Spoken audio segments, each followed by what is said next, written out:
Nightmares creep while you and me repeat. This bittersweet heat is suffocating. I'm waiting and always hesitating. Kryptonite desires set my heart afire.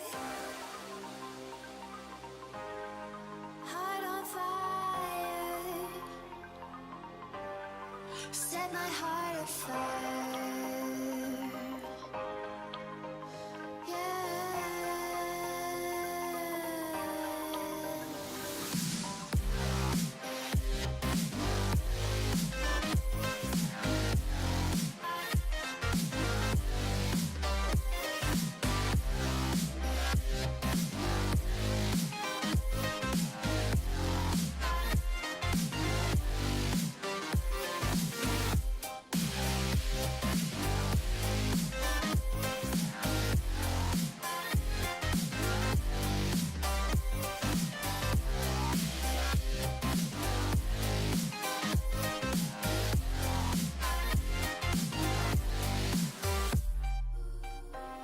With crimson secrets and forbidden bliss, can't stay still, don't stop that thrill. My bones crave your skin, temptation within, mistakes ignite the silence. Nightmares creep while you and me repeat. This bittersweet heat is suffocating. I'm waiting and always hesitating. Kryptonite desires set my heart afire. Heart on fire. Set my heart afire.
Hello and welcome to the Geek Fortress stream. My name is TJ and it is time for some Legacy. I'm excited about it. I hope that you are too. It'll be a fun time for all, I certainly hope. What's up, Adorable, and hello to everyone else. We are getting hyped for the pre-release of Hour of Devastation. Man, I'm excited about it. I will probably be doing the midnight. I quite enjoyed the format when I was playing it. It was a ton of fun, so I would recommend it to others. And in the meantime, let's play some Legacy. I'm not entirely sure what the status of things out there is, but I do believe we've got 4 rounds of it, whatever it is that we end up with. So we are going to be getting some of that information as we go forward. Hopefully someone will be able to inform me. I should probably mention that to Joe. Joe. Let's see. Joe.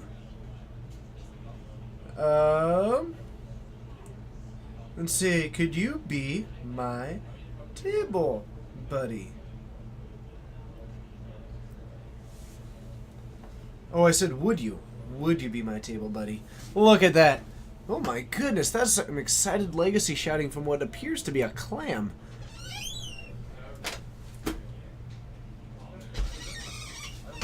I didn't see Joe out there. So hopefully he checks his messages and then we'll be all fine, everybody. But we should have Legacy kicking off shortly. There was also a draft happening at the same time. So just getting that to fire off, get the Legacy to fire off, and we'll be off to the races. Now, I know that you are all... What's the art behind me? I have no idea. I don't have a clue. I assume that it's one of the expeditions, but I truly don't know. If I had to guess, I would say it's the Expedition Temple Garden, but I just truly don't know, but I love it. It's awesome, is it not? But yeah, I have zero idea about it. So hopefully I'm right. If not, I might not be. It's a cat? That's not a cat, okay? I have seen cats, and that is not what cats look like. I know what cats look like. He said so assertively, as if he knew what he was talking about, when truly, underneath the depths of his guise, he had no idea whatsoever.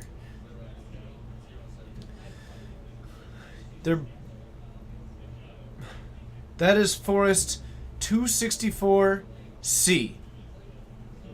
This is? Also, what's up, Alexis Bros? Hi, Amthy. Hello to everybody. Welcome to the Geek Fortress stream. What do I think about Vindicat and Cataclysm? What? I don't entirely...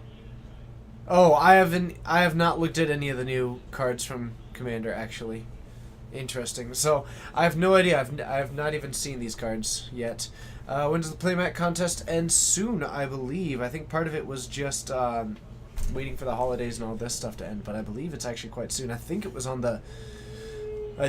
in the information for the contest.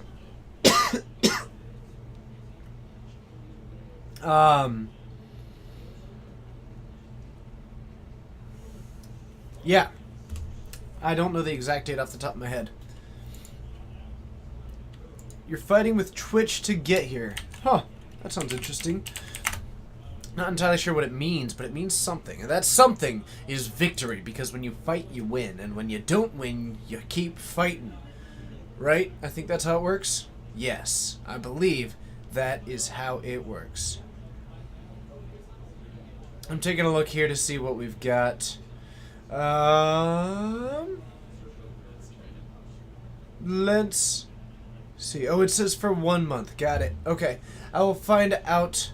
This went live on the 6th, though actually it should be right around here. Probably might be this weekend that we start reviewing them. Maybe not this weekend because it's pre-release weekend. But I believe the first show is going to be kicking off here soon. Let's see if Joe responded, but if not...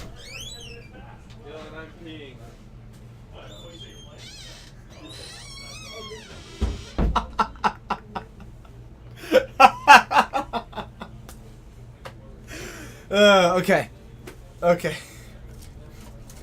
So we should have Legacy kicking off here in just a moment. Yeah, the new Twitch app is certainly interesting. I haven't gotten much chance to use it yet because the last week has just been insane for me. But it's been a lot of fun. Tibbers, what's up, Tibbers? It's good to see you. 007 So you've got James Bond and Tibble. Between the two of you, you're clearly the best dressed in the entire multiverse, which is kind of cool. Tie-Dye Gamer, it's good to see you. And just a general hello to all. We are getting ready for Legacy to kick off here a little bit later as we're trying to fire off those drafters as well. And then we are going to have our fun. I'm excited. Let's get hyped. Let's get ready. And who? It's actually not going to have a whole lot of people here tonight, I assume, because everybody is going to be at the pre-release or at their the pre-release. So might be slightly more limited numbers, at least in chat. So of course I will rely on all of you to keep up on that conversation. Mr. Penguin, I have not gotten much chance to explore it. I'm hopeful that once I am used to it, I will enjoy it. But I haven't had a whole lot of opportunity to get used to it. So currently I'm left missing the old app and hopefully the new one. Thunderpep, hello, it's good to see you. Welcome. It's actually a pretty freaking awesome name, so thank you so much. Thank you so much for joining. So we'll see. Hopefully in time I'll grow to love the new Twitch app, but in the meantime, it just kind of confuses me. And that's a cost that I'll have to live with for the time being, I guess. Wow, I made that sound serious. Doesn't need to be that serious. Oh my goodness, I am completely enamored by the art behind me. Is that a Thopter behind me or a balloon? So is this from Kaladesh? Anthe, you know all about this forest. What is this forest from? Because I think that up there is like a Thopter, right? So this looks like Kaladesh. It looks like Kaladesh to me. Is it? It's gotta be. It's got all this metal around it stuff. The new Twitch app on the Android tablet is terrible. That is unfortunate. Hey, what's up, Crescent?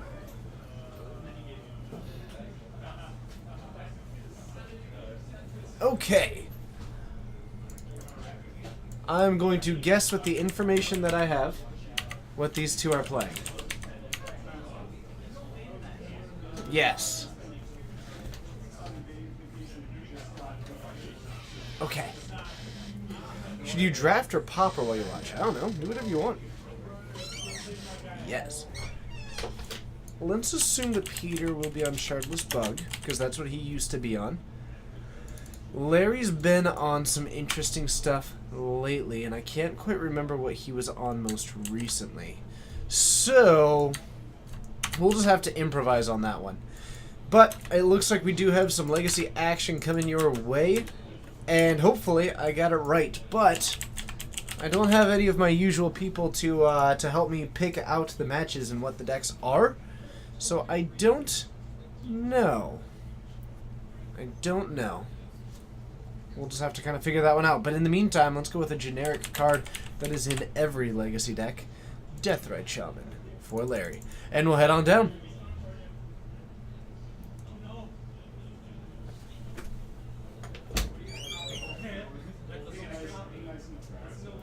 Classy move.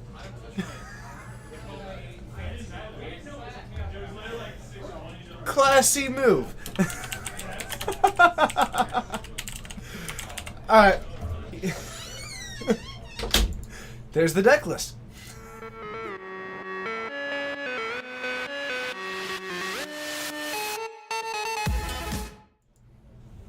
So we now know that it is Esper Stoneblade that Larry will be playing. Looks like we do have a couple of the swords, Fire and Ice, War and Peace in there, as well as a Jite. Looks like we do not have a Batterskull in this list. I did nail it on the Deathrite Shaman, however, but I think we're going to want to do Stoneforge Mystic instead, because that just makes more sense to me.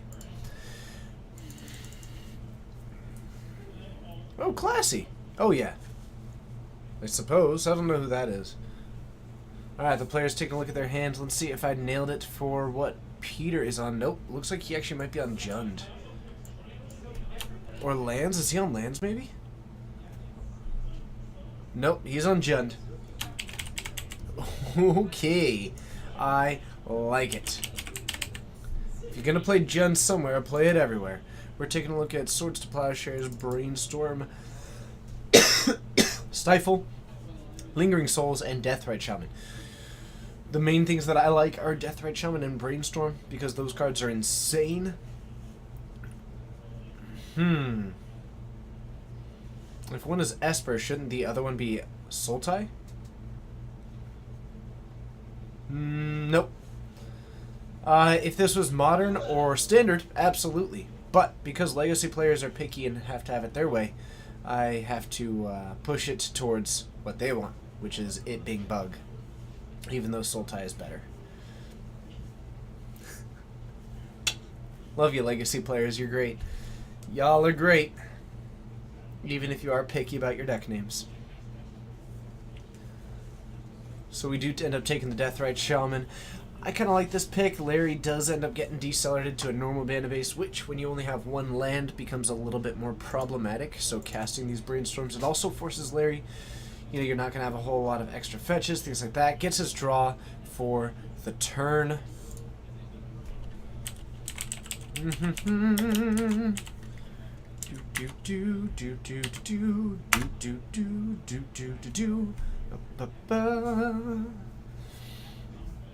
Bug is better?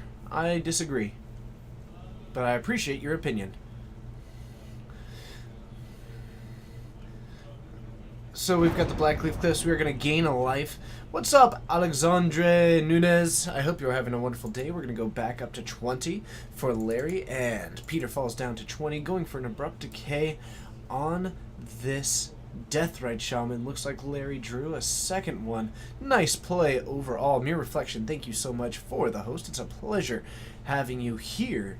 And Peter got another 2 mana. Going to go with a Dark Confidant, maybe kicking back the turn. Both of these players a little bit light on lands. But Larry does draw into a Marsh Flats, loses the Deathrite Shaman, gets a Deathrite Shaman. Then, oh man, things are going decently well. So we've got these cards in hand. We're going to draw 3, losing the track of those cards, and we're going to have the ability to put 2 of these back. Looks like we drew, oh my goodness, we are now at 3 Swords to Plowshares in the deck. Probably don't need that many. We might almost see him just put back 2 of them. Looks like there's also a Delver of Secrets in hand, debating if he wants to draw into another one of these or go for the fetch now before he draws for the turn.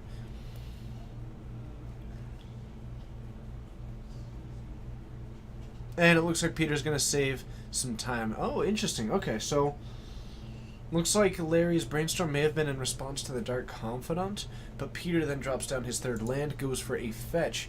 Just seems to be going for this to try and save some time while Larry is doing his as well. This is Esper Delver. It certainly looks a bit like Esper Delver. I mean, it is running a Delver as well as Stifle. It's probably closer to a Delver deck. It's probably closer. Alright, Peter's on 3 lands. Let's see what else we can do. Larry's going to untap. He is a little bit light on lands last that we saw, and I don't think that we drew any. Draws into a Stoneforge Mystic. Can play that one out to go for this Jite, or potentially one of these swords. The Sword of... Let's see, the 2 ones that we have are Worn Peace and Fire and Ice.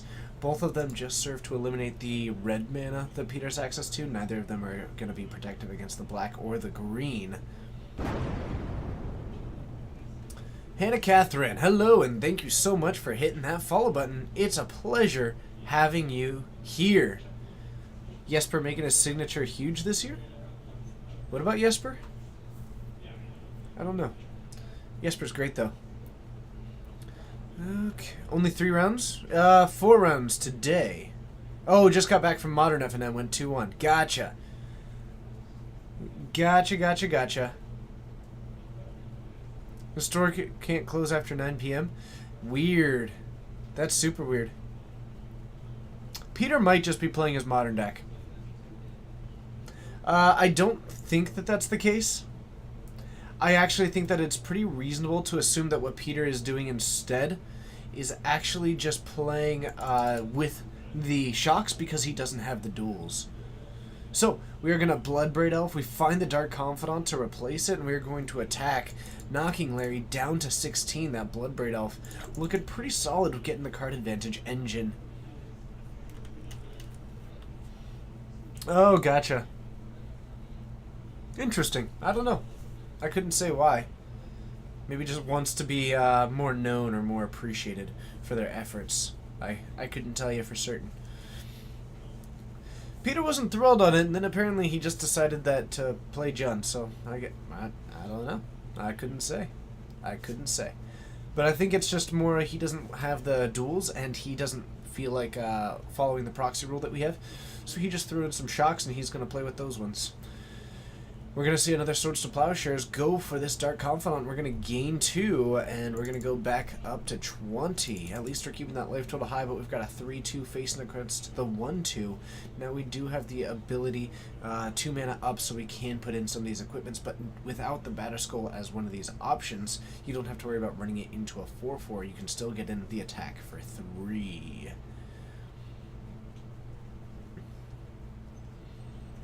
Dropping down a Verdant Catacombs on Peter's side. A couple of cards in hand. Larry sitting with 4. Remember, we do still have the Stifle in hand, I believe, but we also have a Delver. Not playing that one out yet. Maybe waiting to play out one of the other equipment here with the Stoneforge Mystic, untap, and then play that Delver. Death Shadow Jund? Oh yeah, totally a Peter thing. Looks like we might be popping this fetch. Looks like it. Bringing it up to indicate it, and we are offering this one. Now, he is aware that Larry has the blue mana open, so Peter indicating I am activating this Verdant Catacombs to see if Larry would like to respond.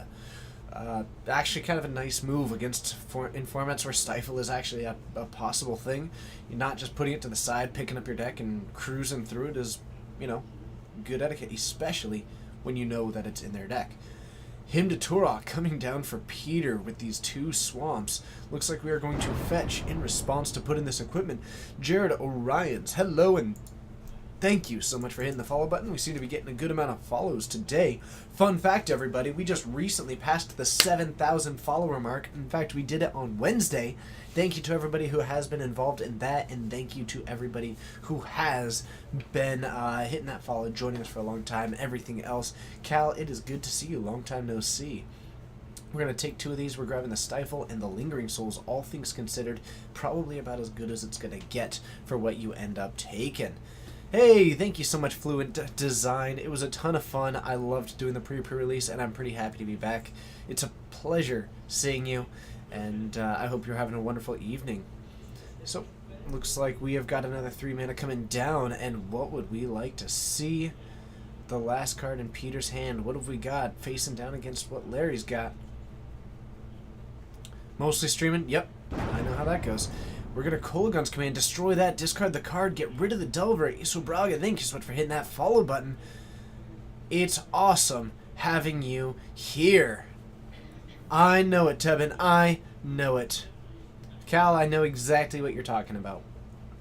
So, draws into a Sword of War and Peace, attacks for 1, knocks Peter down to 18. Peter's got a Bloodbraid Elf that does give it protection from red as well as from white. It does deal some damage, gain some life depending on your cards in hand, so that part not hugely relevant, but the fact that it does give +2/+2 as well as protection from red and white is going to be relevant, which means that blocking, not the best option. Larry falls down to 9 after 2 of these hits from the Bloodbraid Elf, passes the turn back. Peter keeping a card in hand, so might have a mystery card. Yes, we hit 7,000. It was pretty awesome. Taking the souls out? Yeah, that is unfortunate. And we are going to attack for 3. Larry not leaving that option. And we are going to take 3, fall down to 15. And then we are going to get some triggers. Both players losing a life or gaining a life respectively. I called my shot, Mr. Penguin. I called my shot. We're going to flashback Lingering Souls. The Alpha XY, it's good to see you. Going for a fetch. We're going to drop back down to 9 after gaining that 1 life. Go for the fetch land and bring back these Lingering Souls. Peter now needs to fight the hard fight and get in against these spirits as well as this Stoneforge Mystic. Just attacks in. Larry can chump block, or he can go for a trade, which would end up just having the cards kind of 1-for-1, but it's actually a half-for-1 because this one was in the graveyard and was able to preserve because of that Hymn to Turok. But We'll see what Larry does. I don't hate double blocking because Peter appears to be in top deck mode. And it looks like that's what he is going to do. It's a full trade. And did Peter have another creature floating in hand? Nope, just kicks it back. We're going to end up falling down to 10 potentially. As Larry goes up to 10. And we might be looking at 10 to 10 all around. Larry kicks the turn back. Peter untaps, looking for an answer, draws a land. I believe he might have 2 of these hanging out and looking pretty cool. Or is it in Thoughtseize, which is coming down? An unfortunate draw there. Larry doesn't even cast it, just offers, yes, you can Thoughtseize it. And Larry, ooh, and a Deathrite Shaman for Peter comes down. Not great, not bad, but not great. It does put him down a little bit to 4. Larry is going to go up to 11, I believe.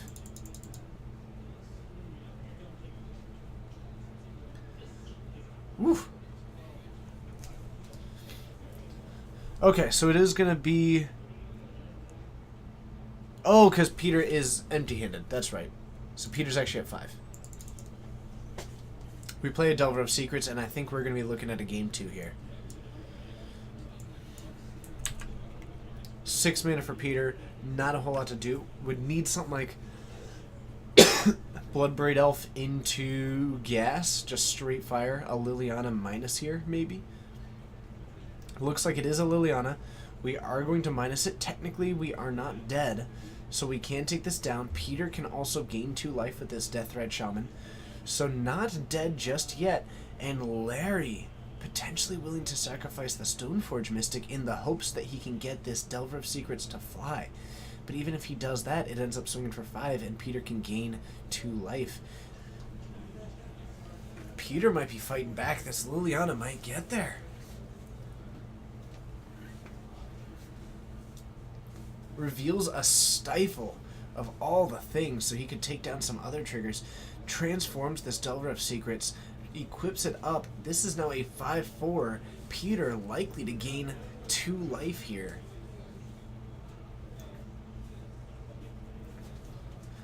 So we are going to end up at 2. And then, oh no, because Larry just stifles it. Never mind. Revealing a Stifle was just... Peter probably should have done that in response to the reveal trigger. But that's the way that it goes. Okay, so Peter waited a little bit too long. Could have gone response to the Stifle trigger, but Larry was just able to stifle it because he did get to draw it. Dealt the 5 damage, and we're going to move to a game 2. Totally spaced on that. I was thinking about all the other things he could stifle other than the Deathrite Shaman, because apparently in my mind, that made sense. Woof. Alright, so Peter's going to get to be on the play he was last time. But we'll see what we can get going. Stifle is such an interesting card. I believe Peter breaking back into it after taking a pretty decent break from it. And just diving back in with Jund. He plays mostly modern Jund and just jumping in. So there's probably going to be a little bit of a learning curve as you just get used to the different card selection that is in Legacy. Larry, on the other hand, jamming some Esper Delver. I will ask chat to remain respectful to our players at all times. And actually pretty much just to everyone. Respect is kind of the name of the game at this stream. So, it's definitely solid, and like constructive criticism, fantastic. But yes, Deathrite Shaman when he reveals the card was probably the correct play. But just a note to all. The orange sleeves, though. The orange sleeves are fire. Mere reflection. Those orange sleeves are fire. I'll have you know. But welcome everybody, my name's TJ, this is the Geek Fortress stream, and it is almost the hour of devastation. I think the entire Magic community just mispronounces Yund, and it's actually intended to be a Norwegian J. Yund. Agreed! Agreed, you just gotta Yund 'em out. Yund 'em out. Larry, on the other hand, playing Esper Yelver. A slightly less known deck type. But we do actually have access to a little bit of Larry's choices in here. Does in the sideboard have Containment Priest, Aethersworn Canonist? We'll see. Minriki Gusari. Ooh. I love that. I would absolutely love that. Jesper Yelmer. What time is the Hour of Devastation? Midnight? It's high noon. The Hour of Devastation is, of course, probably the hour in which I have to, Thanks, Yund. I thank Yund. The Hour of Devastation is me while I'm looking at the pool that I have to build a sealed deck out of. That's my Hour of Devastation. I am pretty excited, though. I am going to be doing the midnight pre-release, and I am hopeful for it. TA. Hello, my name is TA. Or as people call me, TA. I don't know. It's all kinds of words at this point. He does have Zealous Persecution, likely not coming in. Surgical Extraction, likely not coming in. Spell Snare could come in, but I'm not sure how much value it would have. Force of Will, not sure I love it. Fatal Push, maybe, but still not sure I love it. Aethersworn Canonist is a possibility because of the Burning Tree. Or I'm sorry, that. Hey, what's up? Jokers 11. Thank you so much. Is that a sub? Batu side? What's up, TJ for press? I shouldn't be a reporter, but I certainly appreciate the thought. Batu Sci 555. Thank you so much for hitting that sub. Thank you for supporting the stream. Thank you so much for joining. Thanks for being as great as you are. And thank you for just helping us out. Pre-release tonight as well. I will be playing in it. We will not be streaming it. As it currently sits, I am several months away from being able to stream Limited in any sort of way that I would be proud of. So while these two players are kind of shuffling up,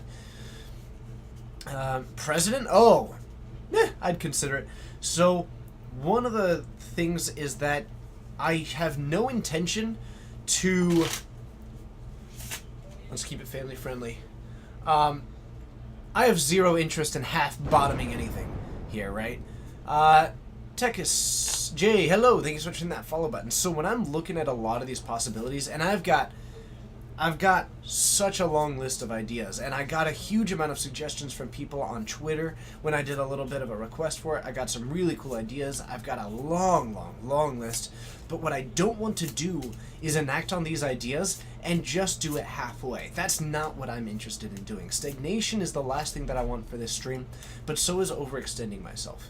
So when I do these things and when I release this stuff, it is very much my intention to do it right. We have done one limited event before and we didn't do it right.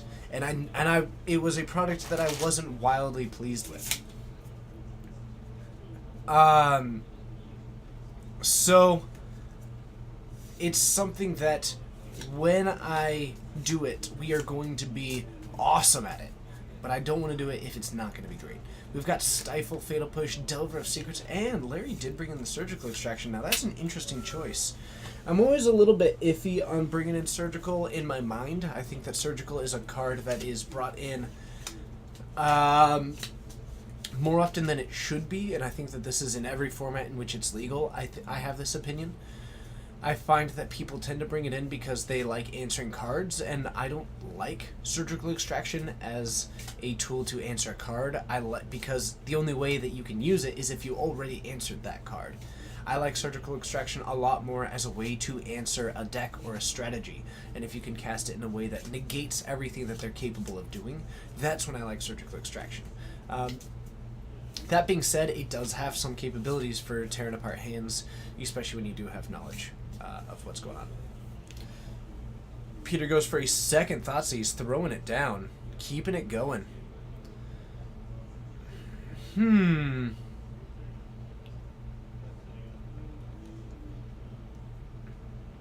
Ooh. Sam from Kitchen Table Magic. I'm not sure if you're out there watching right now, but if you are, I just saw the things, and you nailed something that I've had on the back of my mind that I'd forgotten about a little bit. And yes, your idea is great. Maybe he sees Punishing Fire. Oh, now that's a good point, Jay Winner. I didn't think of that. I did not think of that. As a way to answer Punishing Fire is pretty clever. So actually, that does make quite a bit more sense once you throw that in. That is interesting. Alright, so we have got Delver of Secrets revealing a Lingering Souls. We're going to transform this. Peter tapped out with a Deathrite Shaman, which means he, at least if Larry does try and cast this Lingering Souls, but the big issue right now is that Larry's still not only on 1 man at the moment. Firing out the second one means that he has access to Stifle and Surgical Extraction. Peter currently has 100% knowledge of hand. Needs to be a little bit cautious about this Stifle, but the Insectile Aberration is actually just going to town right now. Peter is going to untap, has a basic forest and a Blackcleave Cliffs. Finds himself what appears to be a Stomping Ground and a basic swamp. Someone's firing out the basic swamp, and we do have 4 mana available, but remember, you do have to play around that, and Peter's actually just going to kick things back.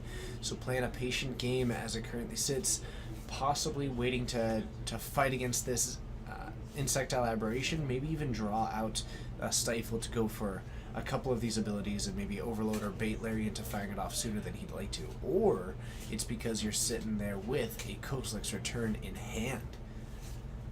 That card isn't bad, and I think he's hoping for Larry. Maybe Peter willing to go down to 9 to be able to fire this off, because if Larry fires off this Lingering Souls, then what he can then do is actually eat the Lingering Souls out of the graveyard, untap, fire off the Kozilek's Return, and to the board. But he does lose his Deathrite Shaman in the process. I believe it is fully foiled Jund, but it is running Shocks because he doesn't have the duels, so he does take the 3. I think he is playing that patient game plan. We'll see if Larry's willing to. Going for the fetch right now. What's up, Melvin? It's good to see you. We're going to fall down to 19 for Larry, and we might be firing in that Lingering Souls. So let's see if Peter does decide to go with that.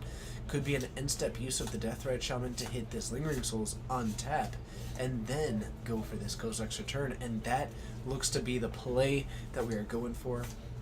It is going to knock Larry down to 17 in the end.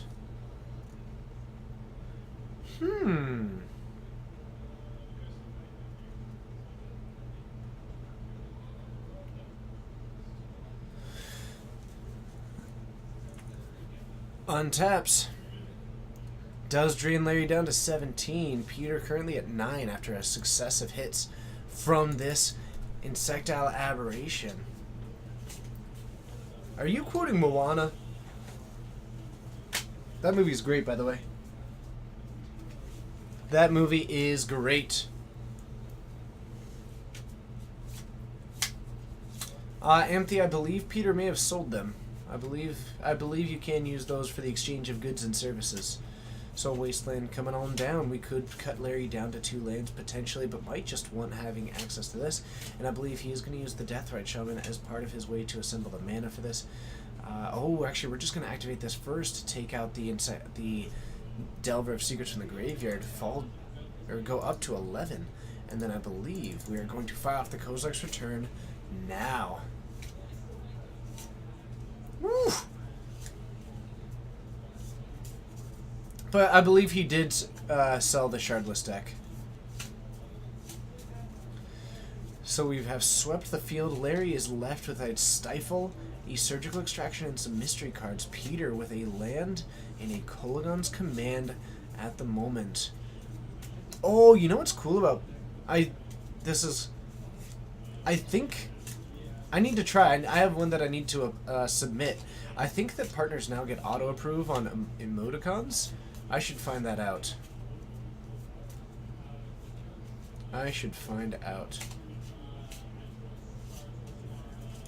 And I think we are now just sitting there with a Kozilek's Return and another land up against a Stifle, a Surgical, and some mystery cards. But Larry not going for a win condition yet, which means that he's got time. Might just have to kick it back to Larry. One of the considerations is that he can fire off this Wasteland towards this Underground Sea. It might draw out the Stifle from Larry. And that would give you a little bit of insight into what he's got going on. Krop, Bladewing, hello. Nope, and Larry, he's not worried about that land. He is going to go down to 2. Welcome. It's a pleasure having you here. No, 442, thank you so much. Oh, it's all good, Anthe. I didn't take it as rude, so I assume that he will not either. The deck was beautiful. Like, there's nothing wrong with that.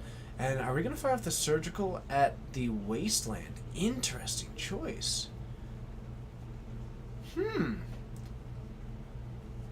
Now that is curious. Peter with a fetch land in hand. And we reveal the Kolaghan's command.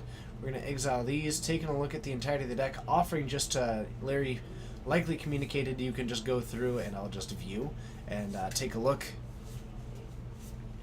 That is a pretty popular guess, yeah. Finds another Wasteland, and I believe that is going to be the 3 in the deck. So Larry, now with the Surgical Extraction out, and very likely, I wouldn't be hugely surprised if Larry went for this Surgical, maybe just to get a look at Peter's hand to see what he needed to play around. Maybe could have gone for a different target, but it's possible that it just didn't really matter to him. Drops down a basic island. R. Pagiri, thank you so much for hitting that follow button. It's a pleasure having you here. Drops down a Sword of Fire and Ice up against a known Kolaghan's command. Peter draws a land for turn. Having a little bit of trouble with that. And let's see if he can actually... Maybe you fire off this fetch to see if you can bait Larry into stifling it, and then you take the hand apart that way. But we're going to see a Stoneforge Mystic come down. So now you are going to have potentially multiple equipment against it. He is likely going to use the Kolaghan's command now to destroy both the Stoneforge Mystic and the Sword of Fire and Ice. Does an Umezawa's Jitte or another artifact come down? Looks like it is going to be the Jitte that he brings in. But without any creatures to target, it could be significantly worse. Firing off at both the Stoneforge and the Sword of Fire and Ice. Possibly Larry's got another creature in hand, but it looks like he's going to pass it off. Critical X, hello, it's a pleasure having you here. You are a rock star and welcome to the Geek Fortress stream.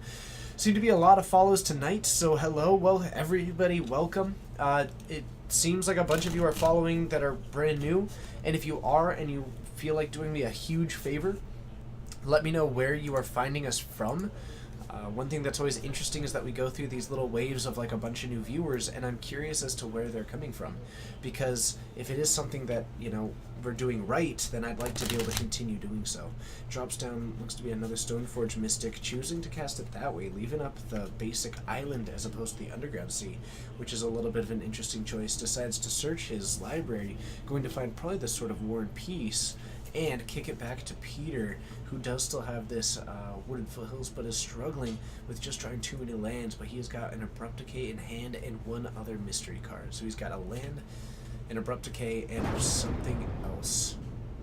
What's up, Patel?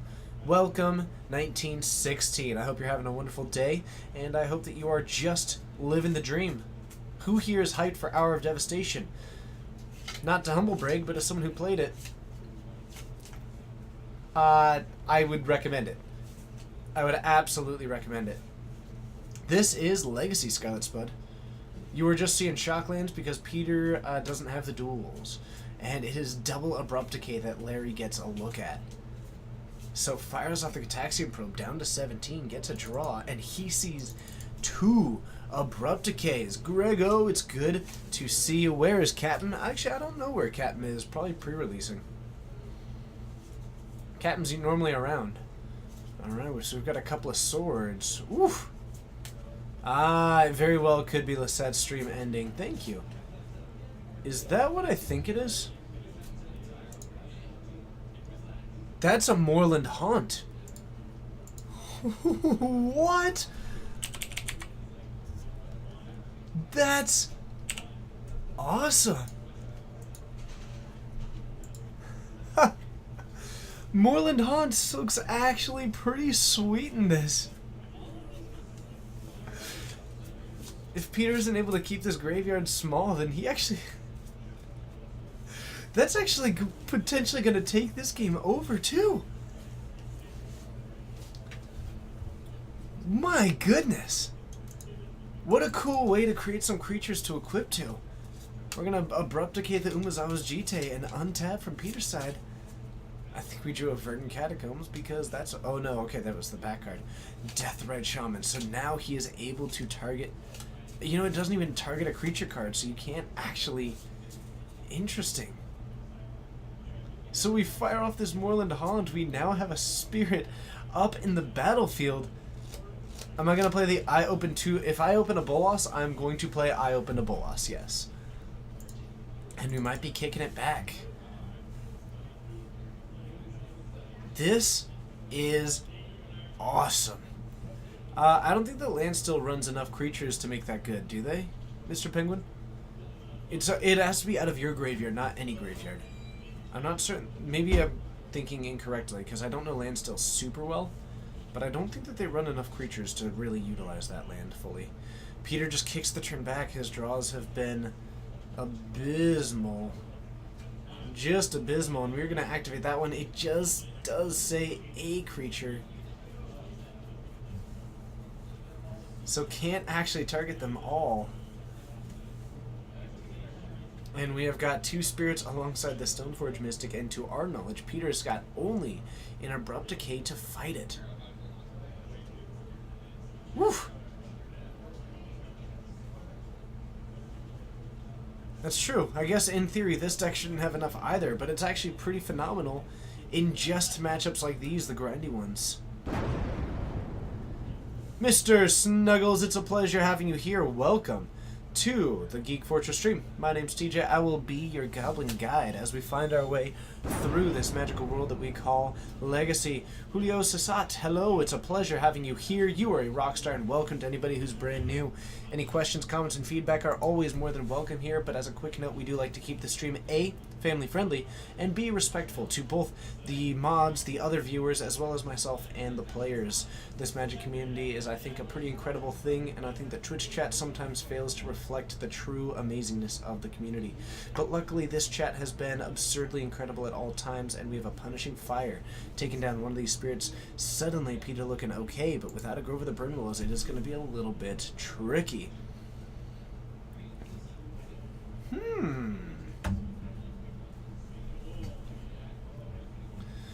Sword of War and Peace currently available. Larry not. Mr. Linhusp. Hello, it's good to see you. Welcome to the Geek Fortress stream. And we are going to attack for 1. Peter falling to 8. We might just see him trying to activate to take down some of these creatures out of the graveyard. Yes, they are, but I think that Peter is just keeping it as he wants. I couldn't speak fully to it. Oh no, okay, so we're actually going to take out the Surgical Extraction and drain Larry down to 13. We might be looking at racing with a Deathrite Shaman suddenly. He's got 1 decay. He doesn't have 2. He used one of them previously, but he does have a Tarmogoyf. But he took out the Umazaw's Jite with one of them.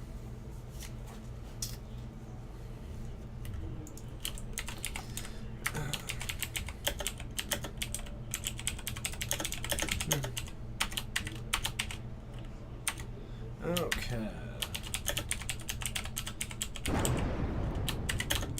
What is up, Baston Dragon friends? It is a pleasure having you here. It is an absolute pleasure having you all here. So let's see what we can do. It's an attack for 1. Peter's gonna fall to 7. Larry's at 12. We have got a little bit of drama going on. We're going to fire this one off, pointing it at the Force of Will. We're going to drop down to 10. It is now 10 to 7, and the game is suddenly catching up. Peter, lots of lands available up against a Moorland Hunt, but no more creatures in the graveyard. If he kills the Stoneforge Mystic, it replaces itself with a spirit. And I think he is actively going to try and target one of his own creatures to gain some life, to get ahead in this. He is. Woo!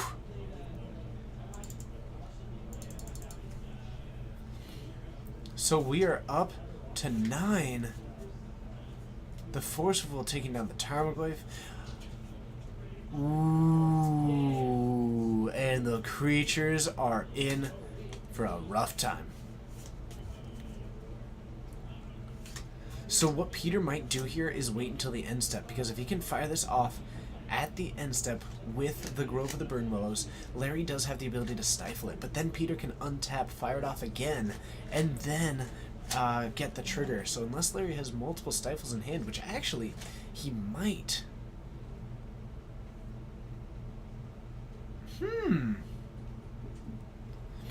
Interesting. If anybody in chat wants to help DS Beskin, they had some questions. They're looking into building Black Red Reanimator, and they were wondering if the better sideboard splash color is generally white or green. If there are any experts on the deck, please feel free to toss in your thoughts. So we are taking a look at this Stifle.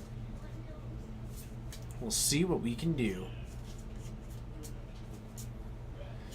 So we are going to offer for Larry to gain some life here. Does he want to stifle this Agnet? And I believe...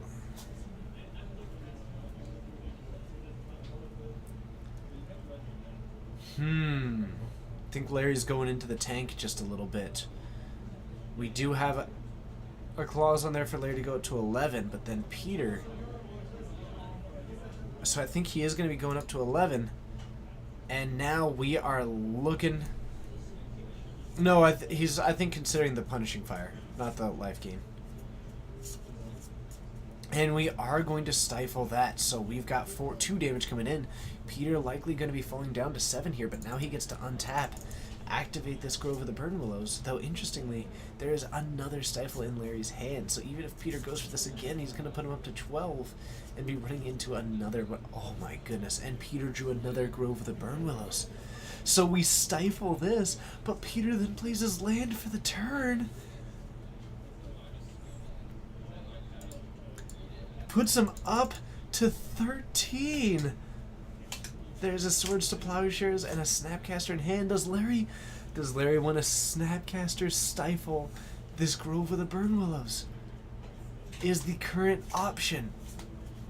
Oh, come on. I want him to do it just because it sounds awesome. There were 2 Groves this turn.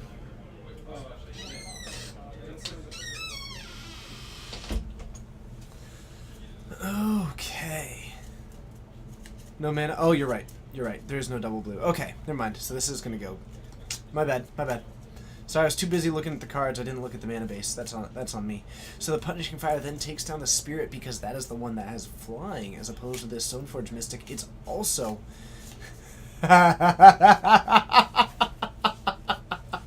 For blue, he'd need more land. That joke was hot. Oh man, Aldo Aruda, thank you so much for hitting that follow button. It's a pleasure having you here in the Swords to Plowshares, pointing at this Deathrite Shaman. Are we going to do the last little bit of life drain? Looks like we're actually going to gain 2 life. So we're going to go up to 10 after the Swords to Plowshares, and now we are looking at one Stoneforge up against 13 to 10, but Peter has got an active Punishing Fire with 2 Grove of the Burn Willows. However, Larry... Has Peter already used both of his Abrupt Decays? Because if one of these is an Abrupt Decay, I'm really surprised that Larry... Okay, it has to be an Abrupt Decay. Otherwise, Peter would drop the Fire Dice and equip it.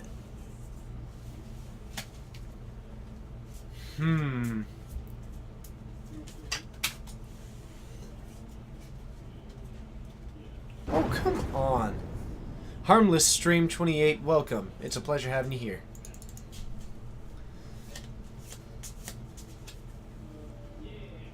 Alright, so we're going to fire this one off. Alakar, TCM, thank you so much for hitting that follow button. It's a pleasure having you here. You are a rock star, and I cannot wait to see you more in the future. It looks like we may have drawn... Ooh, nice. SRM 23. It is a pleasure having you here, and it looks like there's a Bloodbraid Elf. We are going to stifle. A 3rd stifle takes down this card. Oh my goodness gracious, we're up to 14. Now we are just going... God. Let's see the Bloodbraid Elf come on down. Activating this one, getting it back again. Are we going... I hope this isn't... Okay, so we are... The last card is a Snapcaster, though. I think Larry might not be noticing. Oh no, that's an island behind it. So we are gonna get the Snapcaster Stifle. Oh no! So we are gonna go to all this effort to Snapcaster Stifle to take this down. 4 Stifles in this match.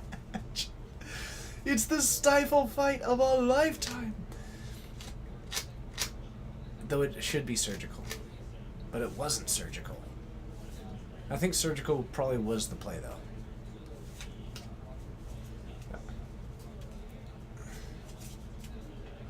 So going for the Stifle rather than the surgical is a little bit unfortunate.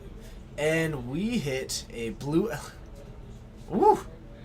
We hit Red Elemental Blast to hit the Snapcaster. What is up to be named? It is good to see you. And we attack for 3. Larry down to 11 after gaining the life from that.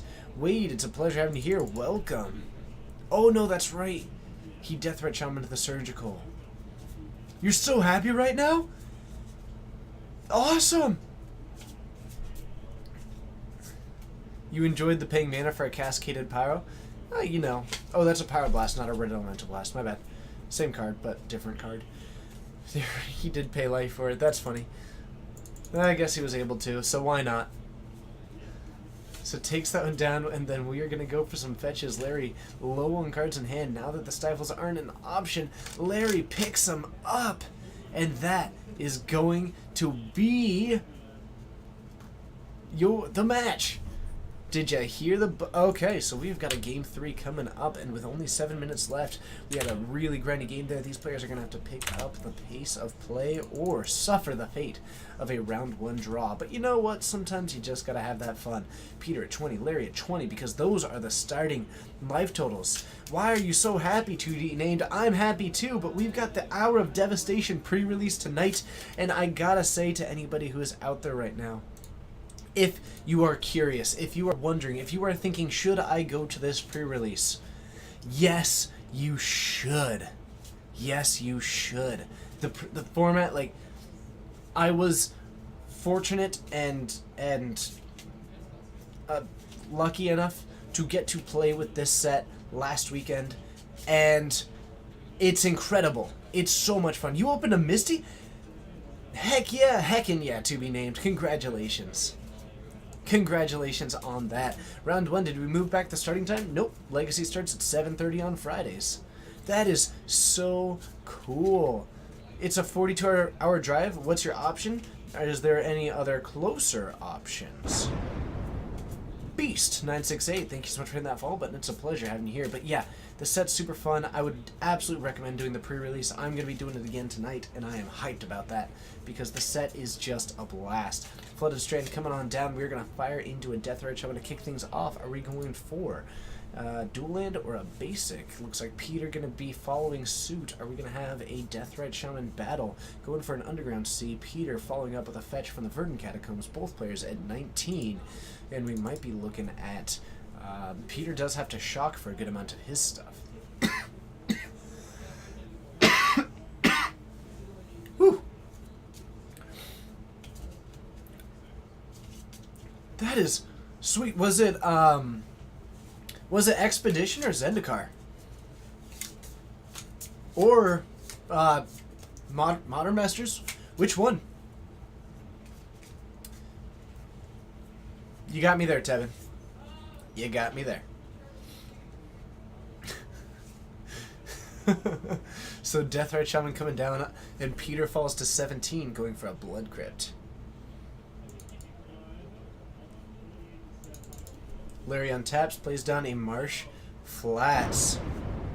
Landon Schwartzel, hello. Thank you so much for that follow button. It's a pleasure having you here. And now we have got this Deathrite Shaman and the polluted the Underground Sea going for a Stoneforge Mystic Big Boy 9560. Hello, hello. It's a pleasure having you here. You are fantastic. And we are going to be probably finding maybe a Jite would be my expectation. The others don't give any protection from what's on the board. The Jite is coming on down. Is this a modern Jund? It's just that Peter doesn't have the duels, so he's just using the shocks. To my knowledge, he is running... He is running Bloodbraid Elf, he is running Punishing Fire, and he is targeting this Flooded Strand with his Deathrat Shaman. Remember that Larry does have a fetch available, so he will be able to use his own Deathrat Shaman as well.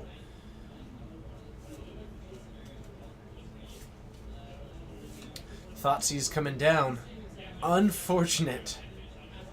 Play the Stoneforge Mystic to get the Jite, and then Thoughtseize away the Jite. Heartbreak, indeed. But it looks like, oh, is Larry going to brainstorm it away? We are going to be brainstorming it away. So we're going to try and hide this Jite on top, and we'll see what we can do. Playing Shocks are an elaborate ruse to lull the opponent to a false sense of, I'm going to win because my opponent is playing Shocks. Could be, but I'll tell you what, I am never going to sit down across from Peter and think that I might have a free win. Peter is quite an opponent. Always a pleasure playing against him. Check it out. I've got a Magma Spray. So, with this Brainstorm, we do get to put some cards on top. It is going to be a tricky decision going for... The ordering on this is always a little bit odd. And it looks like we're actually maybe sacrificing the Jite. Oh no, maybe keeping the Delver Secrets. We have some Stifles. We have another Stoneforge Mystic. Larry's hand seems pretty solid, all things considered. The Thoughtseize maybe not going to be great at disrupting it. Peter does have another mana still available as well, so there could be a follow-up play to this. How do people make names for the decks? So generally, like, Jund and Esper are both names that came from when we visited Ilara, which it gave names to those color pairings. Delver is named after Delver of Secrets. And we're going to take away the Swords to Plowshares, so Peter's got his eye on the prize, maybe going for this Tarmogoyf next turn. Looks like we are going to be playing out the Overgrown Tomb. And looks like that's going to be the plan. Oh, it's a Hymn to Turok. Woo! Brutal. Whoa. Ninja. Hold on. I saw a cider last night on a menu that had that exact same name, the Ginja Ninja, or the Jinja Ninja. Wow, that's crazy. Crazy. No sleeping, TJ? Why not? Why are you saying no sleeping? So another Stoneforge Mystic is coming on down, and Larry going to be searching up again. Probably just going to find another one of these swords. Doesn't really matter. At this point, with as little time, Peter untapping quickly. Probably just announced what we are going to be going for. And Peter draws into a land. He's got the basic. Could fire this one down. Theoretically could have... oh, he would need a fetch land if he wants to be able to activate his Deathrat Shaman. However... Oh, sorry, as I was reading that, gotcha. Caroline, it's good to see you. How are you doing? Welcome to the Geek Fortress stream. So many follows today. I know, I asked earlier and I didn't get any responses. To anybody who is brand new to the stream, Alexander, never mind. If you're brand new and watching this for the first time, there's a lot more followers today than usual. Punishing Fire takes that down, and Peter, Punishing Fire online along with the Grove of the Burn Willows. We are going to have him gain a life, get this back. We don't have a whole lot to do with it this turn, so just kicks it back. Maybe just trying to protect it from a surgical extraction, something like that, or a stifle, while Larry was tapped out. But to all the people following, please do take a moment. Welcome to the stream. It's a pleasure having you here. We like to keep it family friendly as well as respectful to everybody involved, the chat, the mods, myself, and the players. But if you have a moment, let me know how you found out about this stream, because there seem to be a lot of people hitting that follow button tonight, and I'm curious. Krusty, welcome.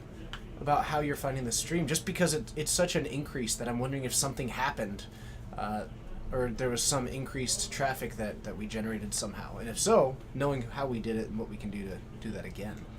Punishing Fire going for this Deathrat Shaman, forcing action out of that one. Looks like Larry decides not to go for it. Peter still has access to his own Deathrat Shaman now. And we are going to fire off a Tarmogoyf. If there's something that can present a pretty quick clock, it is going to be this card. He is going to have to answer this Stoneforge Mystic as well as, well, pretty large variety of cards, really. So we've got a 3-4. We're going to put in a Sword of Fire and Ice. It can be blocked with everything else on the battlefield. We're not quite at turns yet. I may have been a little bit early on firing off the timer, so we might be slightly off on that. The pre-release made me famous. Clearly, that was it. Clearly, the pre-release in which I was the least known person at it made me famous. It was tons of fun, though. I'm not even... Ooh, doesn't attack. Does not attack with his 3-4 into Peter's 3-4. Bold strategy.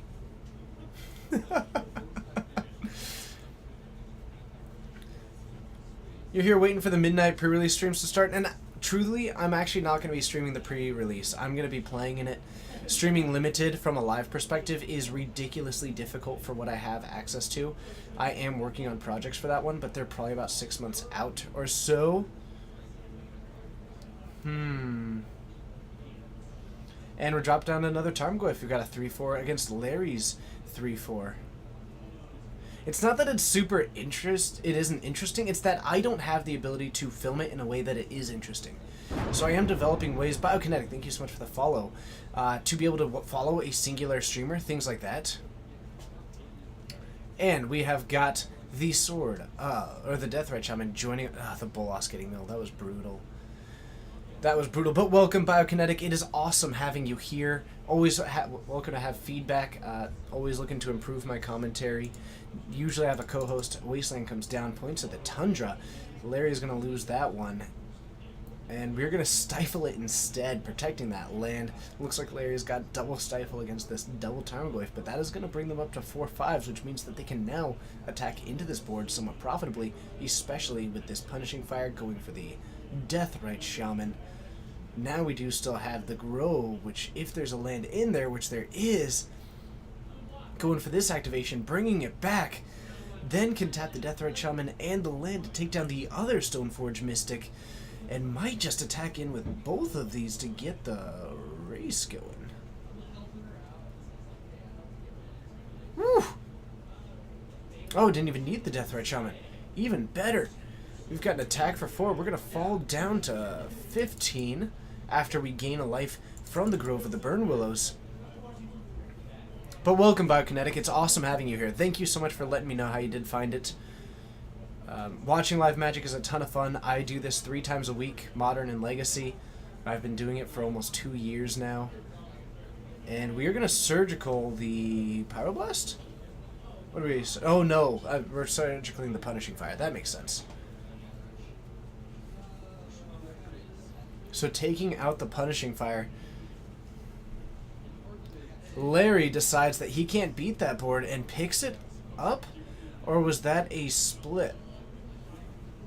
I think that might have been a concession, but that's okay. Let's head on up to the booth and get ready for round 2.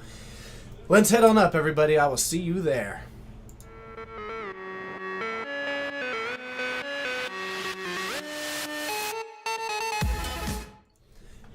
Whoops, wrong button.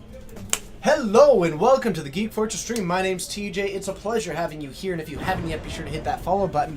Follow Tootie. Hello, it's a pleasure having you here. We do the stream 3 times a week. We've got Modern every Wednesday night and Saturday night. Times are Pacific. We are -7 the UTC, but you can join us every Wednesday at 7 and Saturday at 6 for Modern. You can see it scrolling down below. Plus, you can join us for Legacy just like tonight, every night, on Fridays specifically, every Friday night at 7:30 for that action. Notably, we will not have it tomorrow because of the pre-release. Sorry to hear that, Tebin. Have a great night. You were amazing as always. Thank you for your moderatorship. Thank you for being great. And thank you for just who you are as a person. But we're going to have some cool stuff going forward. We have got...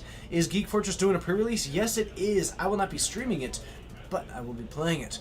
Treasure use TC only means one thing. Unban Treasure Cruise? Agreed. Unban it in Standard. Bring it back. Have some fun with it. It'll be great.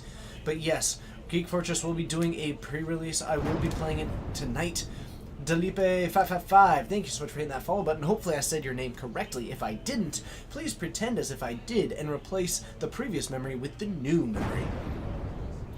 Don't daze me, bro. Thank you so much for hitting that follow button, and it looks like you found us through Greg MT. Oh, man, Grego's great. He told you to watch?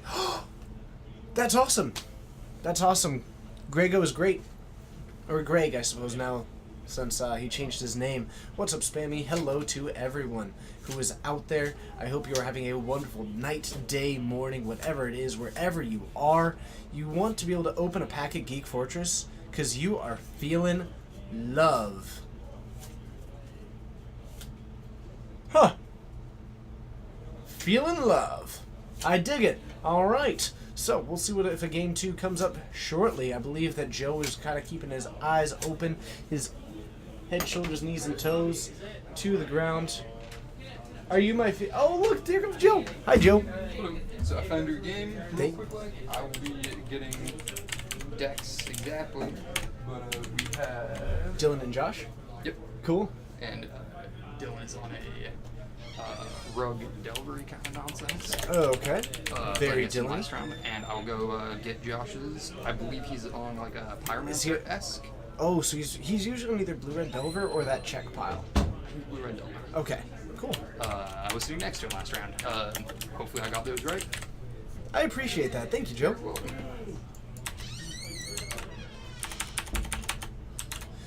PlayerUnknown Battlegrounds. Why does Twitch advertise? Actually, I have been thinking about playing PUBG. It looks pretty fun. I got to watch some of the Loading Ready Run people play it, and the game was super cool from what I was able to see. I might try playing it. I don't know. Considering it.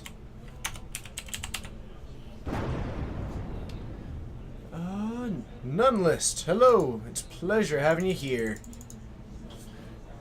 UDTT. What do you mean, Raceland? I'm sorry, I don't understand what you're saying. Dark Lady Raven, hello! Welcome to the Geek Fortress stream. It's a pleasure having you here. Let's head on down for round 2. Looks like it might be Rug Delver versus Blue Red Delver. The battle of the Delvers. LV113. Hey, your name kind of rhymes. Hope if I said it right. If it doesn't rhyme because I said it wrong, now your name rhymes because that's now the way to say it. Welcome to the stream. My name's TJ. Your name is amazing. Or at least I assume, because if I were to give you a name badge right now, it would say, hello, my name is amazing. Not only because your name is amazing, but because you are amazing. So keep being who you are, and let's head on down. I will see you there. Oh, unbanned dig through time. Gotcha. See you there.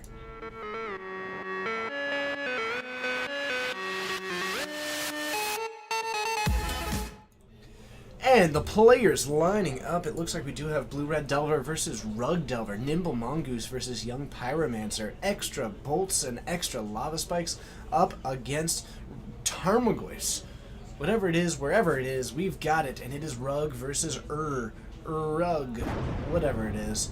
Lucas GDG 117, thank you so much for hitting that follow button. It's a pleasure having you here. 117, just like the Master Chief himself. Fun facts if you want to dive into it. My Dava Timo 112. Oh wait, hold on. Timo's a league thing. Either way, welcome. It's a pleasure having you here.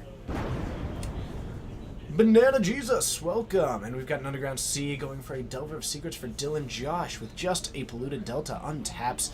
And we have got a Scalding Tarn in hand. We might be firing down this Young Pyromancer with the intention of holding up our Force of Will, which could be why we hadn't fired it off yet, waiting until we have an opportunity to get maximum value from this Young Pyromancer. Josh fetching, going for a mountain. Actually, one of my favorite mountains. I believe that one is from Urza's Saga, I think. Irinian, hello, it's a pleasure having you here. And actually, it's a Lightning Bolt going for that Delver of Secrets. Josh then going to kick things back.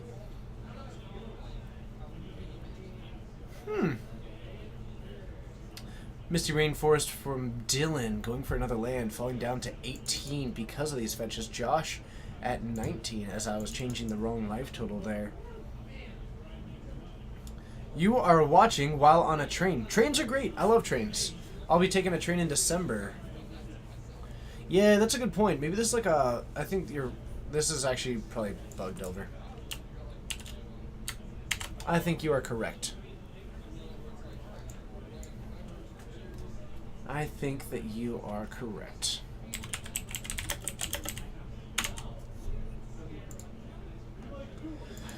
2 questions. Marvel or DC? Also, Goblins viable in Legacy. I prefer Marvel to DC, but I don't have a particularly strong opinion. Either way, Banana, thank you so much for hitting that follow button.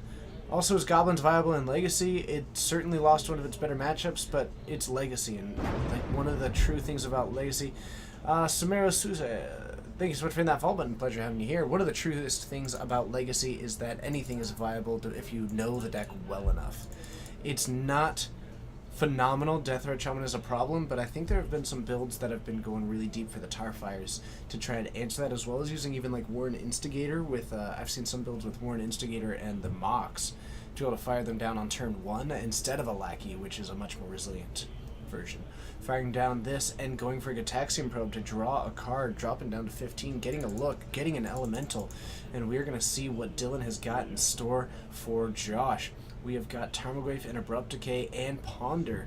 The Abrupt Decay capable of taking down that Young Pyromancer. The Abrupt Decay outclasses it, but the Young Pyromancer are able to go pretty wide around it, and the Ponder are able to do a little bit of card fixing. We are going to draw a card here. What's the best creature type that's played in all formats? Fish. Gurmag Angler is great. Probably Zombie then, because that gives you a bunch of other stuff. Maybe Zombie. Abrupt Decay takes it down, but then we attack for 1, dropping down to 16, and Dylan is likely to be dropping down this Tarmogoyf next turn, but Josh has got a fetch in store. One other card available, and we might be seeing what else we can do. Cabal, Therapy, Naming. Oh, and Dylan had drawn another Tarmogoyf, and flashes it back to take that down, and Dylan's suddenly in top deck mode, but gets a Deathrite Shaman. What a Cabal Therapy to take out 3 cards from Dylan's hand by nailing the Tarmogoyf. Oh my goodness. Thank you so much, Apon Dionysus. You are phenomenal. Thank you for the words of encouragement. I had a ton of fun doing it. Alex Udakata, thank you so much for hitting that follow button. It's a pleasure having you here. I should do more Walla cosplay. That is definitely something true. Does Zombie Demon Alligator count? Absolutely it does. Even though that card was partly amazing and partly I messed up using it because I'm whatever. That's a story for another day. Brainstorm from Dylan here. Talk about the draws off of this. Woo! And we are going to start taking apart some of these cards. Strip apart the Scalding Tarn, play out the Tarmogoyf, and Dylan goes from no cards to a Deathrite Shaman into a Brainstorm into a Tarmogoyf like it's nothing. My goodness.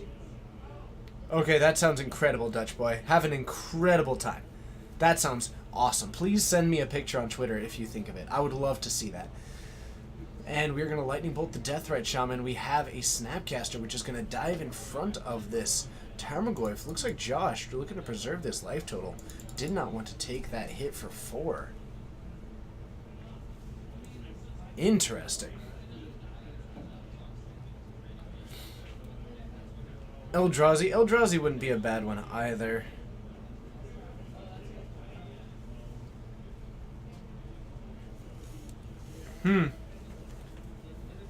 I will be, Dionysus. I will be. I've got a pirate hat. I've got a pirate face. Might as well put them together. And there's the Gurmag Angler from Josh. It looks like the whole time we were on Grixis, which I kind of could have seen. But turns out that these decks are a little bit different than I thought. Looks like we do, in fact, have Grixis.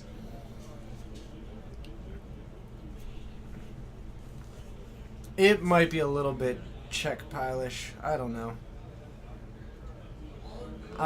Yeah. Not entirely certain. But the Gurmag Angler is outclassing this Tarmogoyf pretty nicely. I dig it. Art L. Hello, it's a pleasure having you here. And we're going to end up losing that one. Looks like no such good here. Dismember taking it down. We're going to fall down to 12. But then we get in our own swing. And the players are going to meet. Except Josh is down to 4 in a little bit of a tight spot here. Has 4 mana available, and we're going to fire a Jace off. Minus it on the Tarmogoyf. So a Jace at 2. Dylan, with plenty of fuel in hand, drops down the Tarmogoyf, kicks it back. And we might just have to minus it again. We do. We Cabal Therapy, name the Tarmogoyf, take it down. We see a Fatal Push and an Abrupt Decay. Neither of these interact with the Jace. And now Josh might almost take the game over with this Jace. There, oh my goodness, with a Baleful Strix up top, knowing that it dies, but it replaces itself so well. You've got a Kolaghan's Command, you've got a Ponder as well, fires this off, draws a card, goes for a Ponder after drawing another. No more blue mana, except he does have a Scalding Turn, but being at 4 means he might play cautiously. Fires this off after keeping them on top, and Dylan picks it up! Wow, that game was back and forth! I thought for sure Dylan had the upper hand until that Jace. Whoa! Wow! That Jace took over that game.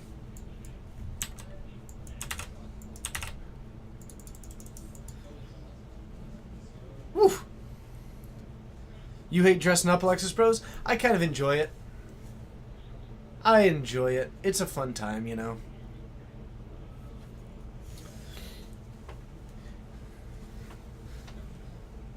Okay, is there a difference between when a deck is bug and when it's Sultai? Not at all. 17968634669. Thank you so much for hitting that follow button. It's a pleasure having you here. You are a rock star. So basically, in Legacy, I will call it bug because the Legacy players very much prefer it. I personally prefer calling it Sultai. And in Modern and in Standard and in other formats, I will call it Sultai. But I think part of Legacy is, you know, Legacy exists kind of in its own community, and it's got a lot of good in that community, and one of the ways that they kind of represent themselves is with the deck names that are a little bit more traditional, as opposed to the ones that are maybe a little bit more appropriate had they been made today. So I try to respect that by keeping the Legacy deck names when I can, for Legacy specifically. If this was a Modern stream, then you would actually see Sultai Delver versus Grixis Delver. Same goes for any other format that isn't Legacy. Isn't Hollow One from the new set kind of busted? I don't think so. I mean, how busted can a... I don't know. No. The card... yeah. I'm not all about it personally. Sultai Delver also sounds pretty nice. Sultai is just a good word.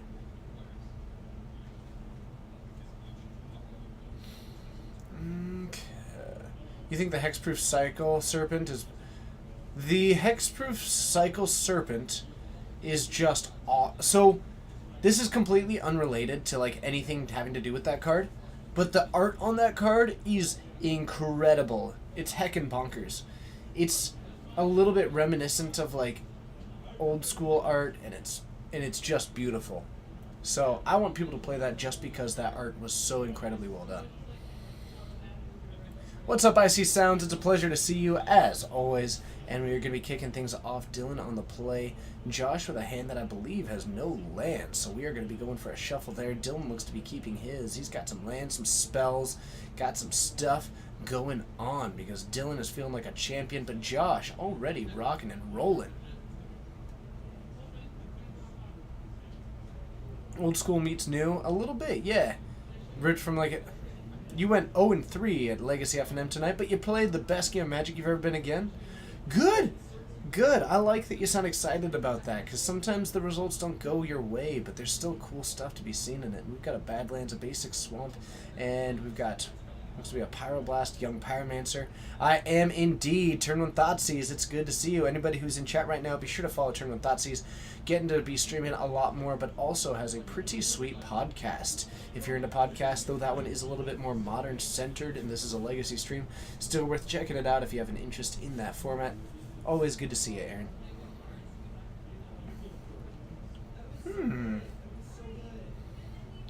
Brainstorm from Dylan also has this Deathrite Shaman hanging out with a land in the graveyard, can get another 1 mana spell off of this. Something like a Ponder would let him shuffle it up as well. And we could also see some number. Oh, and there's the fetch. We're going to get rid of those cards before we start lining up into some other goodness. Other goodness. I should have a Turn 1 Bolt podcast. I'm not sure if Turn 1 Thoughtseize would take that as disrespectful or not, but I would certainly consider it. If I were to just make one and needed a name I would snap off turn 1 Bolt, but that might be a little bit too similar. And what's up? What's up, Gat? Good to see you. Woi, hey-oh, hey-oh, adigra, hululu. Sorry, I'm just making Age of Empires 2 sound bites at this point. We've got a Delver of Secrets on the battlefield, has not yet become an insectile aberration.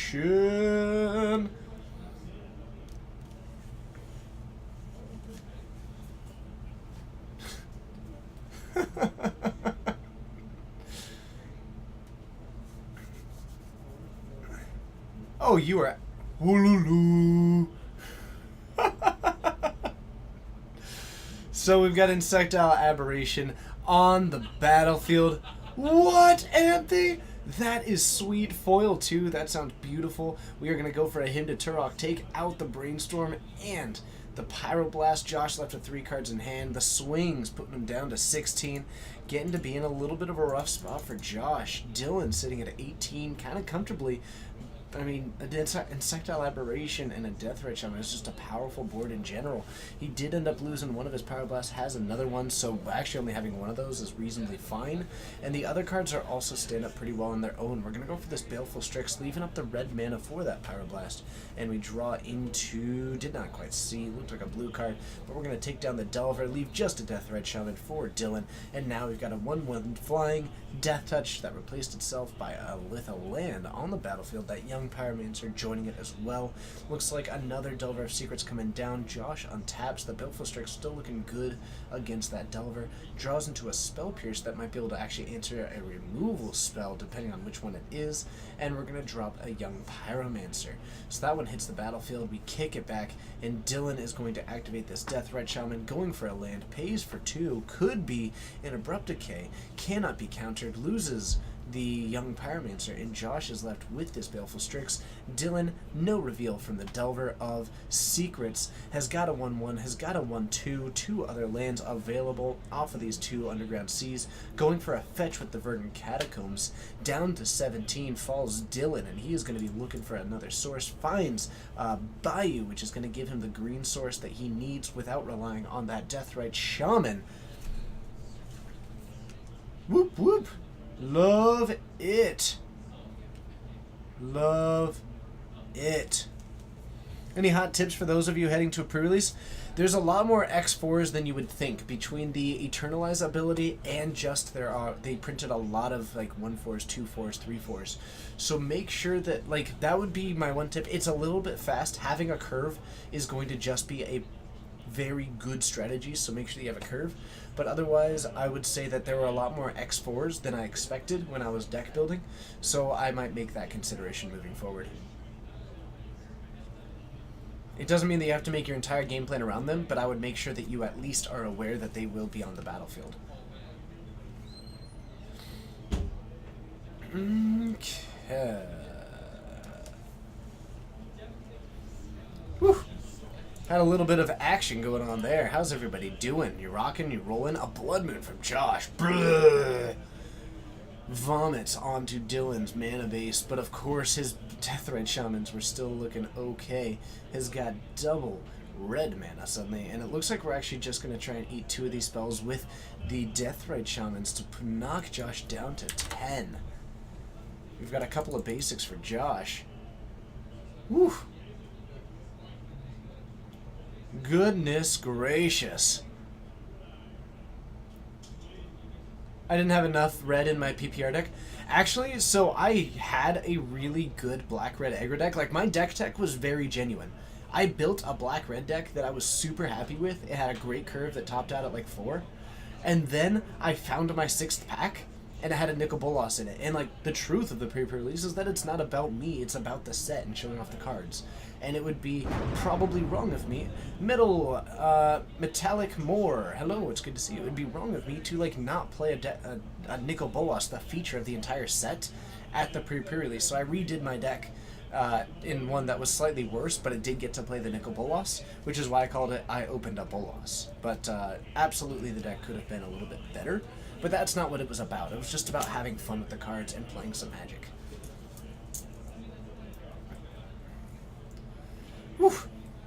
So Dylan does have two of these Deathrat Shamans, which can dig him out of a situation. Doesn't have basics, but it looks like we're actually just going to attack for 2.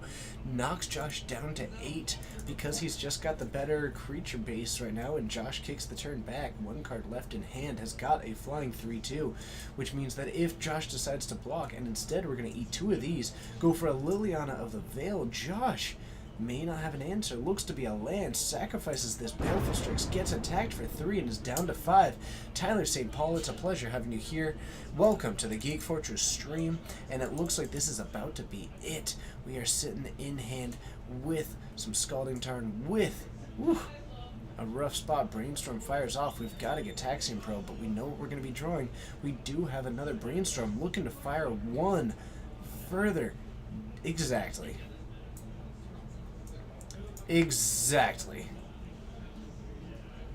Like, I agree. Pre-releases are all about just having fun with the new cards. I am not intending to play like a Spike this weekend. I'm intending to go out there, have some fun, play some cool spells, and just learn about the set with other people. This set was a ton of fun, and I cannot wait to play more of it tonight.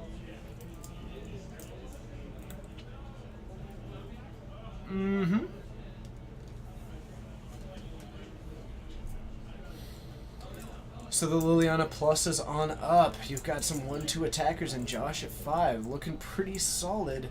But you could also just have what, like, on the flip side is that you could attack with both of them, or you could keep them back and then just have one activate to create black mana, have it activate the other one to drain for 2 as an option. And we are going to eat that land, and it looks like we're actually going to Golgari Charm, boo-boo, 41, thank you so much for hitting that follow button, and we are actually going to take out the Blood Moon. Josh, with no permanents on board that other than lands, fires off a Gitaxian Probe, draws into a Gitaxian Probe, which gets him into the card that will answer the game. Nope, it's a Polluted Delta. Might even have to fire this one off just for some redraws, but we don't actually know just yet. Sylvan Library, if you were looking for the nail in the coffin, that might just be it. The card advantage on that is absurd. But we're now looking at the option. We have the double black mana. We can drain Josh down to 3. We have the other Deathrat Shaman available, which means that if he goes for the fetch, he's just dead. But otherwise, Josh is just going to pick up the cards, and we are going to a game 3. Whew. Hopefully I hyped that up appropriately. That was a lot of fun. It's a little bit tricky when I'm the only person in the booth. Molly Yolm. Oh, it's Molly Molly because it's the other way around. But hello, everybody. It's great having you here. I'm doing a little bit of play-by-play and a little bit of color commentary, trying to balance them both because I don't have a co-host tonight, so hopefully it's going okay. But those of you who are brand new to the stream, welcome. My name's TJ. This is the Geek Fortress stream. We do Legacy every Friday at 7:30, but we also do Modern every Wednesday and Saturday. Tomorrow is the pre-release, which means we will not have Modern, but otherwise every Wednesday and Saturday we have Modern. I will be here for just about every single one of those streams, rocking and rolling, often with a co-host, finding our way through it. Don't forget to breathe. I don't need to breathe. I just breathe through a process I call my lungs, but you can't really tell because I just do a little bit of speed breathing every now and then, but not really. Sometimes I take these good, meaningful breaths like this.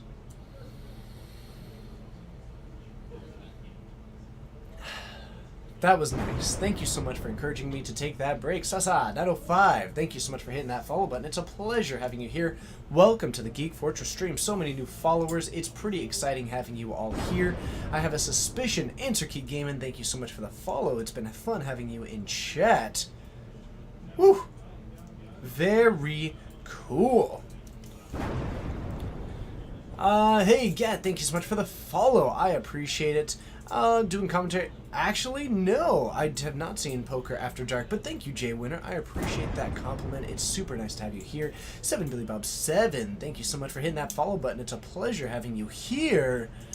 Answer Key Gaming, he's like one of those rappers who never stops. I know, I can do a little bit of rapping. I won't do it here, but hey, I did promise to learn the alphabet aerobics on my home stream, so I do need to perform that one on my home stream eventually, which should actually be pretty fun. But welcome, as always. If you haven't yet, be sure to hit that follow button. It looks like a heart, and you can join us more in the future. But you can also, if you feel generous, if you have got the means, if you have the inclination, and if you want to help support what this stream does, which is bring live Magic, always push for improvement, and just always try to improve and bring the excitement of Magic at a local game store to everybody out there.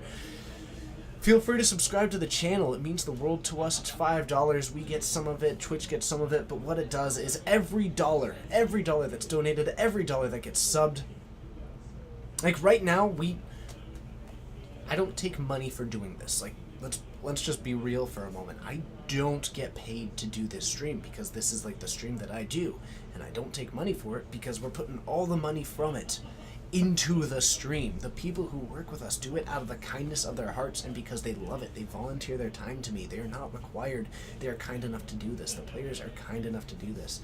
And so when that's going, you can know that when you put in that money, it is going towards making this stream better. We've actually got some new cameras on the way right now. We've got a list of ideas that we are cruising our way through the prep workforce that we can make it as seamless as possible to make those dollars go as far as possible in making this the greatest stream possible. A turn 1 Cabal Therapy from Josh off of that Underground Sea. We go for a name, probably naming Brainstorm.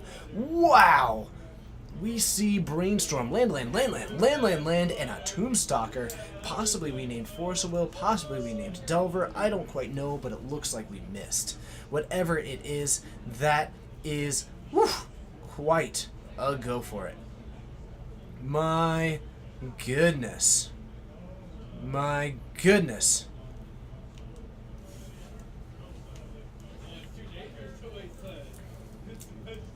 The curse? I'm curious about the curse, certainly.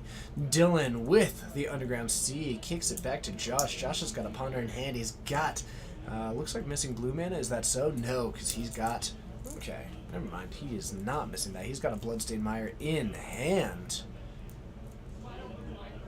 And we're going to fire that one off, go down to 19, looking for that red mana maybe to fire off this young Pyromancer and start developing the board early on. You always blind name Force. That does seem reasonable. You play Elves. Elves is a sweet answer key game, and you would like Coleman. Coleman's probably the second most frequent host of this stream behind me, and he is definitely an avid Elves player. It looks like the young Pyromancer is going to be looking to jump into the battlefield. Does Dylan have a response to it? It is time to find out. As it currently sits, Josh doesn't have any free spells. We've got a Brainstorm from Dylan, maybe looking to find a Force of Will or potentially... Oh no, I doubt that there's a Daze, especially on the draw, actually. So it looks like that's going to resolve, but Josh, with no 1-mana spells available, does have a Ponder, does have a Spell Pierce. We might see those sitting around, and he has, of course, got a Blood Moon next turn. We might see him just try and fire that one off. We didn't see a counterspell last turn, and we are going to go for a Ponder in the meantime, buying our time to see what we can get out of it. Looks like we've got an Elemental coming down in the form of a Charmander on Josh's side of the battlefield, looking at a host of blue cards.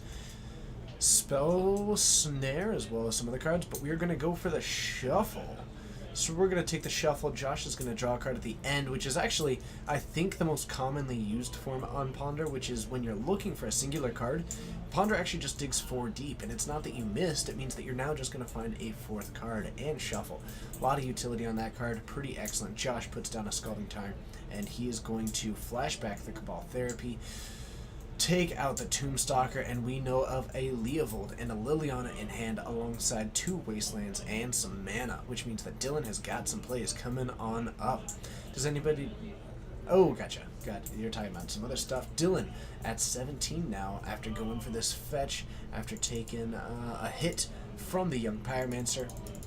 And we're going to untap the Liliana, a little bit less good on this battlefield, so we might be dropping in the Leovold, partly because it outclasses everything that Josh currently has on the battlefield as a 3/3. Miss Evil Mary, hello, it's a pleasure having you here. Am I ever coming to the East Coast for Magic? I don't have it on my schedule for this year. The closest I'm getting is Oklahoma City, which isn't that close. I am hoping to make it out there next year. Spell Pierce coming down on the Hymn to Turok for Josh. We're going to then Wasteland the Underground Sea, and I believe we're going to be gaining ourselves an Elemental. I would love to come out to the East Coast, though.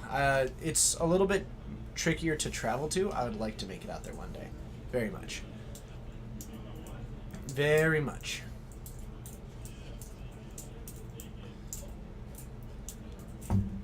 We've got a hit which is going to put Dylan down to 13. We're going to play a Baleful Strix. We are not firing off this Blood Moon just yet, saving it for the opportune moment.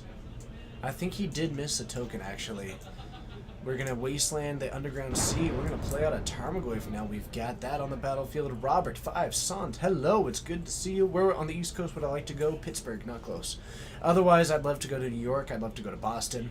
I would really probably... Those are probably the big three that I have in mind, but I'm very much open to other places. How much poutine did I eat? None, but I did have a poutine in a pizza pop. There was a poutine pizza pop, which is apparently a thing in Canada. They don't have Hot Pockets, they have pizza pops, and Kathleen insisted that we all try one. We all agreed, including Kathleen, that they were awful. You're in Pittsburgh? Pittsburgh is where I would love to go. I was raised a Steelers fan. My dad was born right near Pittsburgh. My grandma lived in Pittsburgh for some time.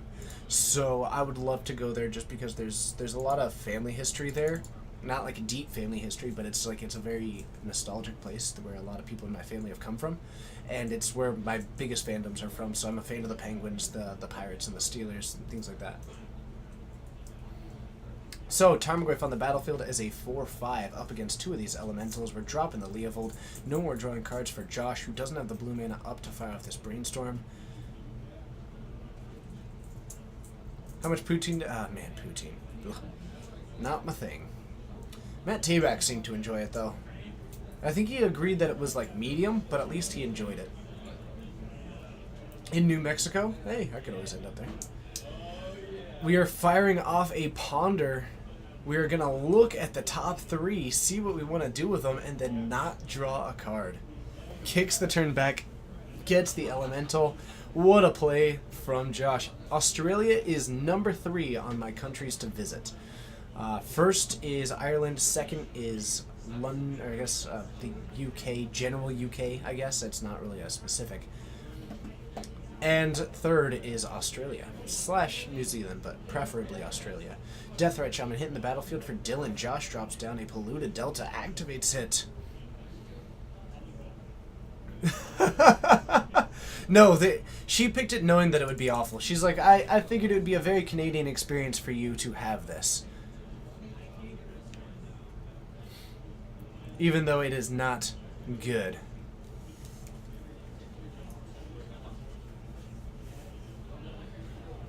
So a 5/6 Tarmogoyf on the battlefield up against a bunch of elementals, but we do have this Baleful Strix intimidating the way through. Another Baleful Strix in hand for Josh. Right now, the Daze cuts off the Blood Moon, which was able to move this up to a 5/6. What was number 1? What was number 1? What? I'm sorry. Oh, Ireland. Ireland is number 1. Thoughtseize right now. Piano player, 88 key. Thank you so much for hitting that follow button. A Thoughtseize from Dylan is going to put him down to 12. And we're going to take a look at a Gurmag Angler, a Brainstorm, and a Baleful Strix. We're going to take the Gurmag Angler because of its enormous size. It can combine with one of these elementals to trade up into the Tarmogoyf potentially, cutting that card out of the picture. Josh draws into what I believe was a Fatal Push, if I did see correctly. Might be looking to actually get to a position of losing one of his permanents so that he can have the Revolt and take down the Leovold. Because Dylan is going to draw a card for a variety of things. Fires off for 1 with this Elemental. Dylan has got to be aware of the ruse that is appearing right now, so does he just take 1 off the bluff, and is he prepared to do that for every future turn, or is he prepared to just block it, attempt to call the bluff? We shall see.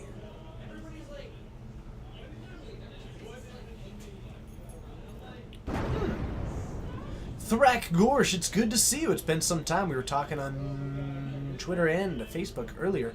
If that is the same person, if I remember right, that's your name on social media and things. But welcome, it's good to see you. Neo Red, New Red, Best Red 813. Thank you so much for hitting that follow button. It's a pleasure having you here. Gotta love that red mana. And if you're into the new styles of red mana, then I can dig it, even though the new styles, if we're looking at a standard perspective, and we are going to take the block, this is going to give us the Revolt, and we're going to Fatal Push this Leovold. Dylan's got a decision to make. He's going to lose it. He's going to draw a card off this. Is it the Force? No. That's not how the course, works. We're going to lose that card.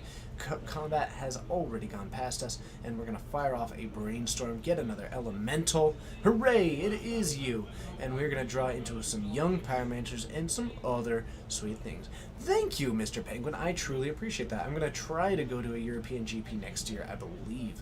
So Josh puts that on top, and I think he put the Baleful Strix up top as an option next turn. But thank you, Mr. Penguin. Dylan sitting up there with an Overgrown Tomb and an Underground Sea, fires off another Underground Sea, goes, ooh, for an all creatures get -1/-1 on this board, obliterates what Josh had going on, every elemental. My goodness, MZ Lot, thank you so much for hitting that follow button. It's a pleasure having you here. And we are in some trouble now. That is an artifact off of the Baleful Strix, which makes it a hit for 6. We are down to 9. Gets a Baleful Strix, draws into a young Pyromancer, but that is just not going to be enough. Wow! Dylan looking to get in there, but he could activate this Deathrite Shaman to drain for 2. We're down to 7, untapping. Can't really attack well into the Baleful Strix, but any removal spell means that this is a kill next turn. Brainstorm here from Dylan, looking for some kind of answer. If he finds a removal spell, then he wins. Otherwise, he only nearly functionally wins because this Deathrite Shaman that he can just continually drain Josh's life for. So Josh looks like he's struggling here in the game 3. Dylan significantly moving ahead off of the power of this Tarmogoyf, which is just enormous. A Liliana comes down, and that is going to seal the deal. A minus there, though he doesn't actually have the ability to activate it the last time, but he can attack with a 1/2. That is the final 7. Josh falls to 0, gets the Xaxes, and Dylan takes the win in 3 up against Josh, and we are going to see if there is another game 3 to see, but in the meantime, that was quite a match here on round 2. I will see you up in the booth. Let's have some fun.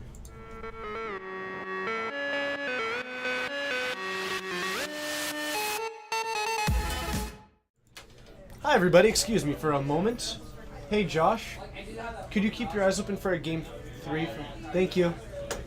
Alright, did I sleep well on the 4th of July? I slept quite well, thank you so much for asking. I woke up pretty early, got some things done before heading off to work. Any chance of stacks? Not likely, but it is certainly possible. Anything's possible if you dream it, if you believe it, and if you certainly just go for it. But yeah, I woke up quite early on Wednesday, and I ended up actually spending about an hour and a half just kind of taking care of stuff, cleaning my apartment, moving stuff around, just generally doing some cleanup. So it was nice. It was good. It was a nice time. I think I did the same thing actually Thursday morning. Did a little bit of cleaning. So it was a good way to start off the day before heading off to work.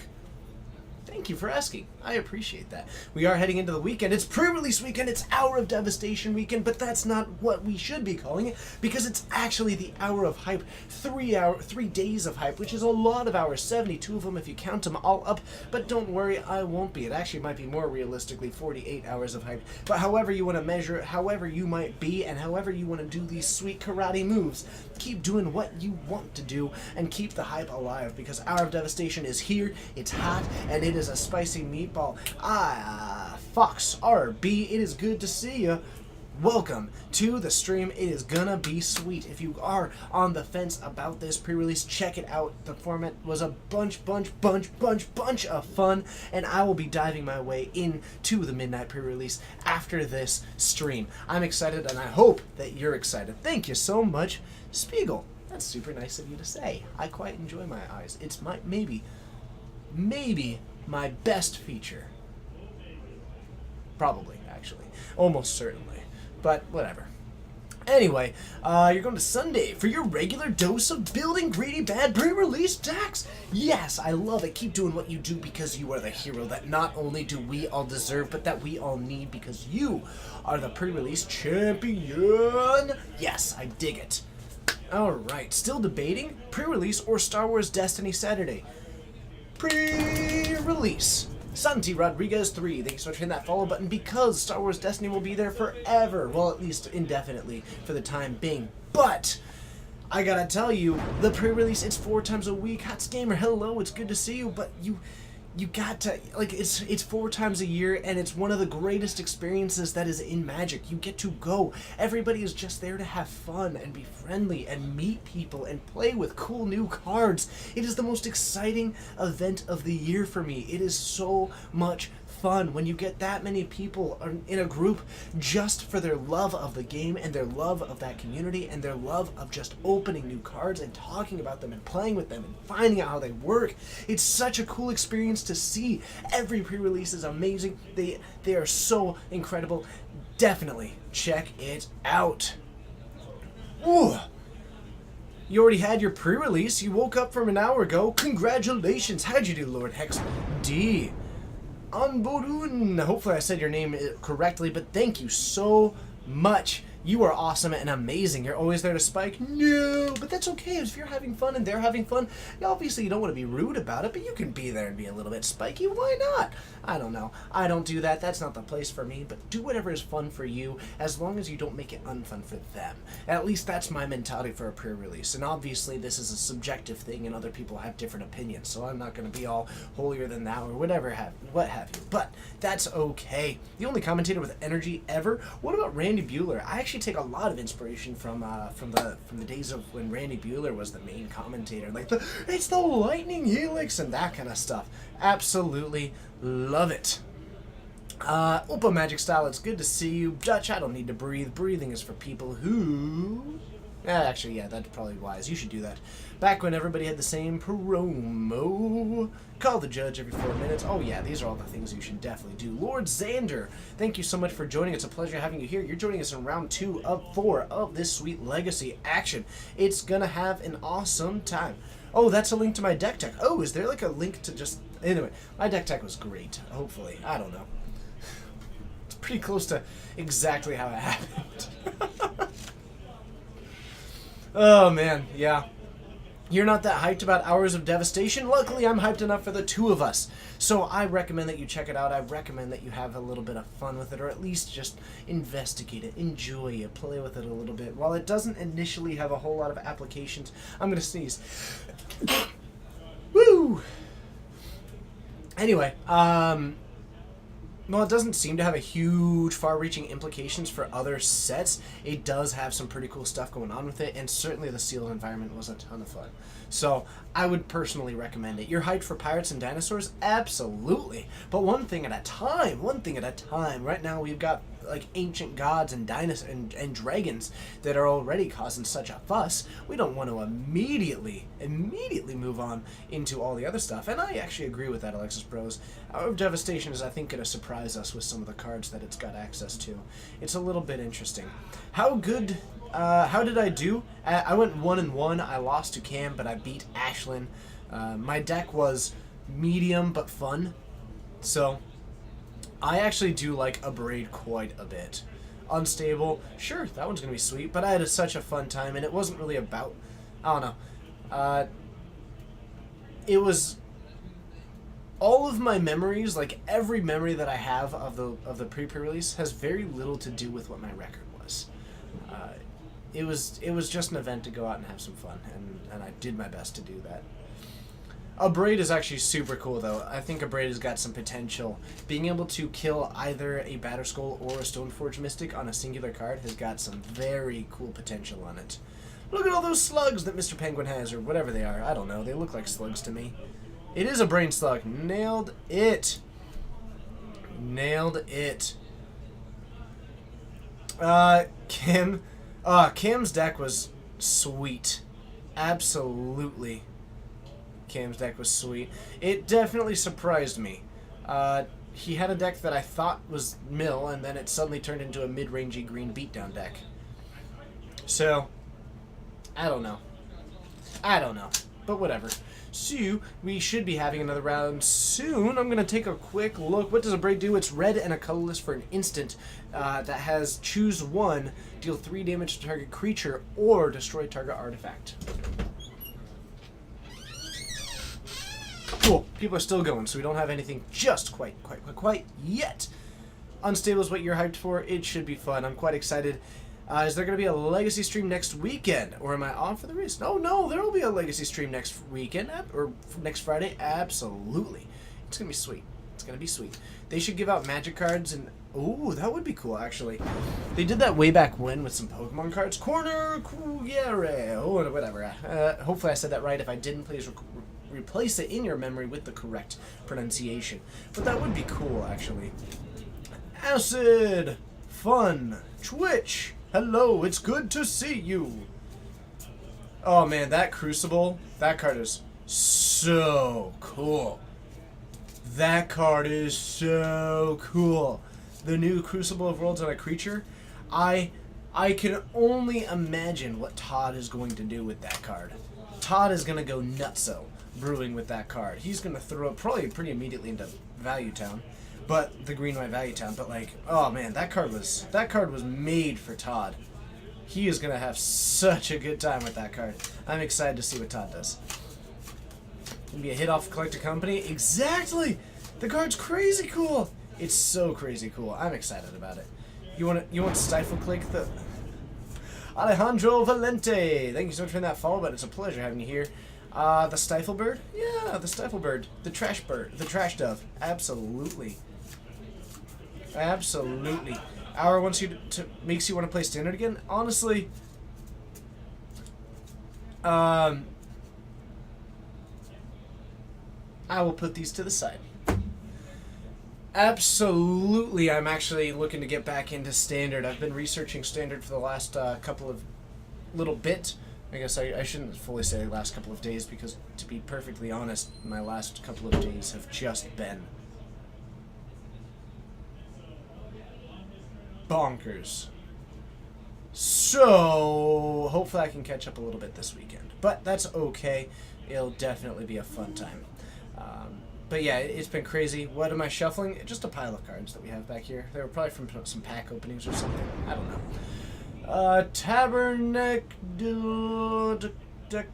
Hi, it's a pleasure having you here. You are great. Welcome to the Geek Fortress stream. To everybody out there, thank you so much for joining. I do like to make a point of just doing this for the moment. Lord Archite, thank you. To everybody who is out there right now, you make the stream what it is. Your support is always incredible and amazing, and I cannot thank you enough for what you do to just help us out with your views, with your comments, with your feedback, with your questions, everything else. It's just amazing, and your support is hugely meaningful to us. And I never want this to be a stream in which you as the viewers don't feel appreciated for the time that you spend here, because time is definitely precious, and getting to spend it with you is such a gift to me. So thank you. I truly do appreciate it. Champaka, it is good to see you. Shuffling as I have Magic players? Yeah. Absolutely, we tend to just kind of shuffle stuff. I thought about getting one of those fidget spinners, actually. I heavily considered it, and then I just thought, but now they've been memed out, but then I thought, but that just means that they're reasonable, and now I'm just all conflicted, and I haven't pulled the trigger on ordering one, because I would just click a order button on it, and I haven't decided yet. It's a tough question. It is a tough question.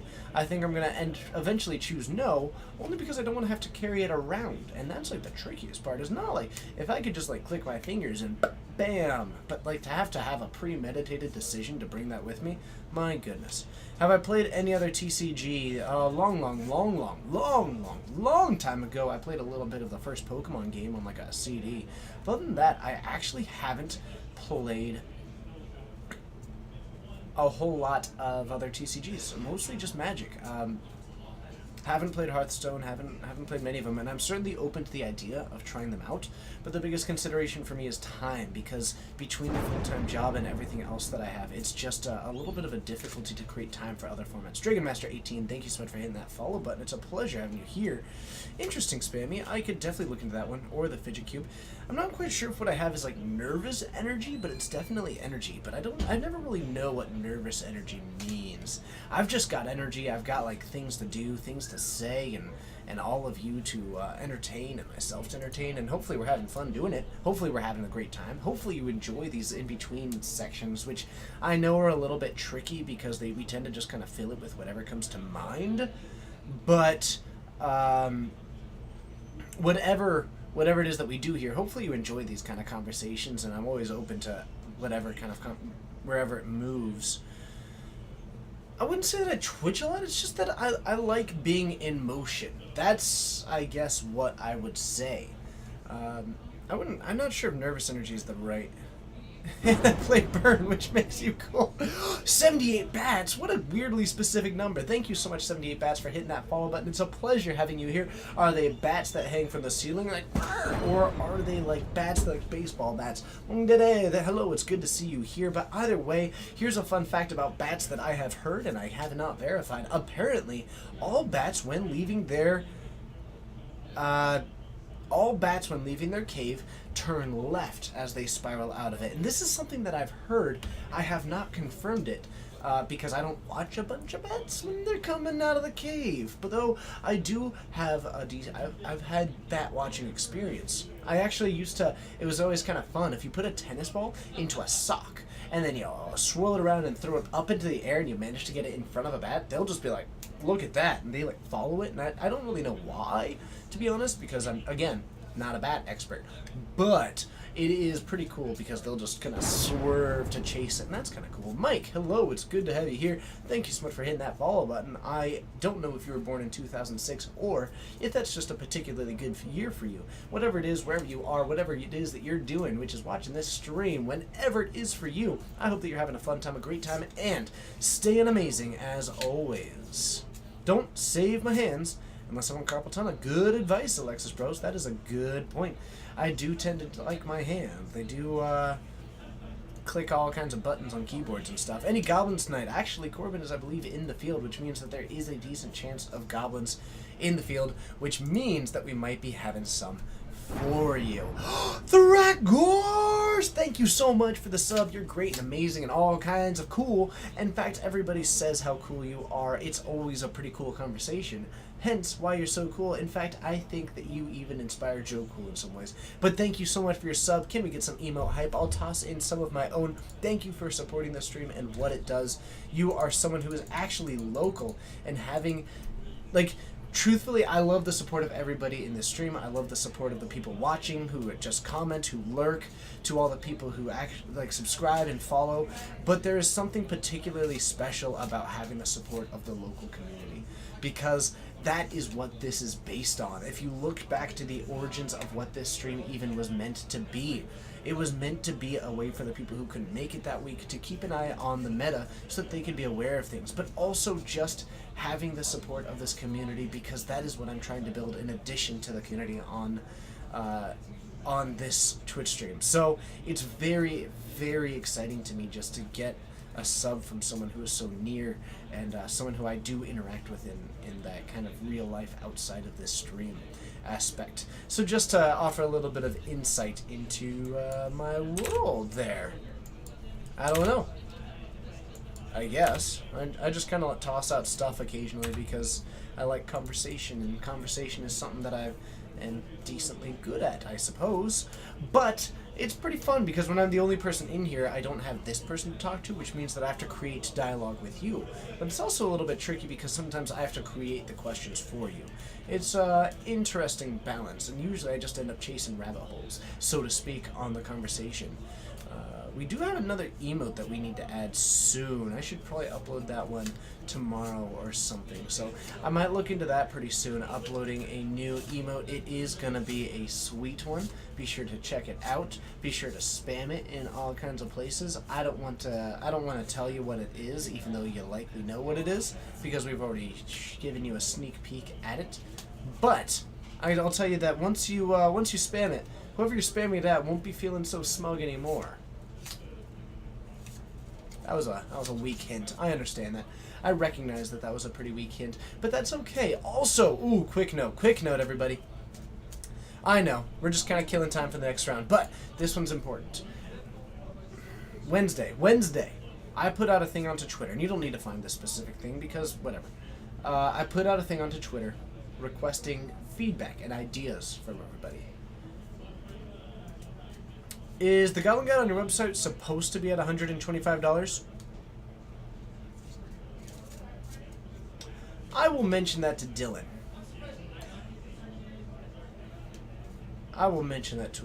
Anyway, I put out basically something saying, what are your ideas for what we can do on the stream? Because you have an interesting perspective, which is the viewer. And so I see all these things from this end and all the things that I want to do. And I have this list of projects that I'd like to think, things that I'd like to improve, but you as the viewer have a very unique perspective, which is that you don't always know what is and isn't logistically possible. And that is a huge benefit. Because sometimes if there is something that I just immediately know is very difficult for me to achieve, it's more challenging for me to prioritize that as a goal for myself. But if you want to take the time, if you want to do me a huge favor, my Twitter is right here, Red Baron MTG. Send me some tweets with what you would love to see from this stream in the future. And it doesn't even have to be now. It doesn't have to be next week. Higher resolution game capture, we are actively working on that in a couple of different ways. We're actually approaching it from an interesting way. We're working on a more temporary solution right now, which is a little bit less high def, because the interesting thing is that we actually are streaming on an HD camera. One of the things that we're limited by, however, is the fact that to encapsulate everything, we need the camera to be a little bit farther up. And the lighting is a little bit less ideal than it could be. So, one of the ways that we're looking to approach this is actually one of the new cameras that we're getting is that we're going to be playing with it. It's got a much wider view range. It's actually able to see 90 degrees as opposed to 78 degrees, which means that we could encapsulate more of the playback by moving it closer because it's got this wider angle of view. So one of the things that we're looking to test out is if we can move it closer, then potentially we could actually have a larger view of the cards themselves. Carniero Sheep, it's a pleasure having you here. Thank you so much for hitting that follow button, which means that we'd be able to potentially show the cards larger, which would give us that higher definition, because one of our limitations on that isn't so much the HD perspective. We're viewing it in HD. We aren't sending it out in HD, so it's more accessible. We are working on that one. We need to boost our internet connection to be able to handle that with the system that we currently have. We are working on that one to be able to actually put it up into the 1080p, but also just being able to more clearly show these cards through the distance factor.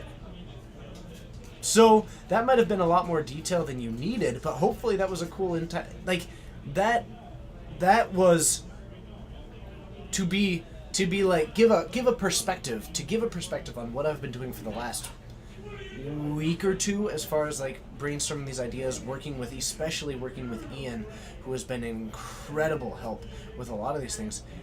That was one idea that we've been working on out of, I don't know, like 20 or 30 or something like that. Like, we've got a list and we are approaching and we're prioritizing. We've got all kinds of things, and that is just one item on the entire thing, and that's kind of what we've like that entire thing is something that we've been working on for like the last week. So anyway, hopefully that was a interesting thing. Raceland, unfortunately cloning technology doesn't exist yet, but truly I'm not sure if the world is prepared for two of me. Have I heard what Boot's first emote is going to be? Probably, but I can't remember it at the moment. Glad we're upgrading it. Hey, my pleasure. Stream still looks great compared to... Thank you. I appreciate that as well. That's super kind of you. 100% more Soul Sisters mirrors. Absolutely. Send it to me on Twitter, and it will get added to the list of potentials. Ooh, someone asked me a question about Burn. Their Arctic Ape. Sorry that I didn't answer that. When you're buying into Modern Burn, which version is currently better? Straight Boros or Splashing Green for Revelries? That's kind of an interesting... Like, it's the same question, to be honest. Boros is the better version as opposed to Naya, in my mind, but you should still be splashing the green. Have a single stomping ground in the main deck and run the Revelries in the sideboard, because they are just your best option for dealing with that card, and it's a very low cost. I even run 2 Atarka's commands in the sideboard as well, but I avoid green altogether from the main deck because the meta has a tendency to, when it is an aggressive matchup, I don't want to take the extra damage anytime that I can. Plus, I like having the modality of being able to answer creatures with some of my spells, so I like having access to Helix as opposed to Atarka's command and some of those choices, because it gives me a little bit more modality in not only my card in a singular use, but also my strategy with that burn deck in a particular game-by-game perspective. Whew. The one thing that you'd love to see is some limited. I hear you. It's been something that I've been hearing for a long time. Just to touch on that one really quickly, I would love to stream limited. However, I'm not going to do it unless I can do it at a level that I would be proud of. Right? So what I'm looking to do is that when we stream limited, it is near flawless. Like we can follow the perspective. The cards are able to represent themselves. So we're looking at a great variety. So to stream limited, suddenly we're looking at, we need to have the card fetcher, like we need to have the card scanner, so where people can put on the table and we bring it up, because limited formats have a much greater variety of cards, and you have to know the subtle art differences for a lot of these. Plus, you want to be able to follow a particular player, or you want to have access to deck lists, one of the two, because without having that, it takes away a lot of the capacity for the commentators to provide any interesting insight when you have just as little idea what's going on in the strategy or what they're trying to do with their game plan. Or if you're able to follow a singular player, then you can watch them draft, get more content that way, and also be invested into this one, because it is a more slow-moving format. You can have a lot more personal interest in the player to help compensate for that. So that's another thing that we're working to do. And there's a couple other steps, but this door is knocking. But the main idea is that, yes, I'm looking at that. Coleman, it's great to see you. You left your hat at my place. I know. And it's just a matter of, I've got a lot of boxes to check before I can check the Lens Stream Limited. Did I pick Paul's brain at all? Yes. Why is there cards on the floor? Because I've been shuffling them and I've dropped some of them. I don't know what answer I was expecting. Hi, Coleman. Hi. Who's facing the wall? You've got Larry facing the wall. Ooh, we're having Larry again. Yep, and it's Joe. Very nice. What do you think he's playing? Is it? And the answer is yes. Zombardment? Yes. Oh, yes. Very cool. Very, very cool. Let's see what we... Oh, oops. Okay. We've Also, got... Mariner's up right now, just saying. Ooh, that's kind of nice for a change. Don't worry, I know. Okay. Speaking of burn, can you play 8 fetches instead of 12 if you don't have them? Yes. Run 8 fetches, 1 stomping ground, 4 sacred foundries, 13, 4 inspiring vantage will put you at 17 and 3 basics.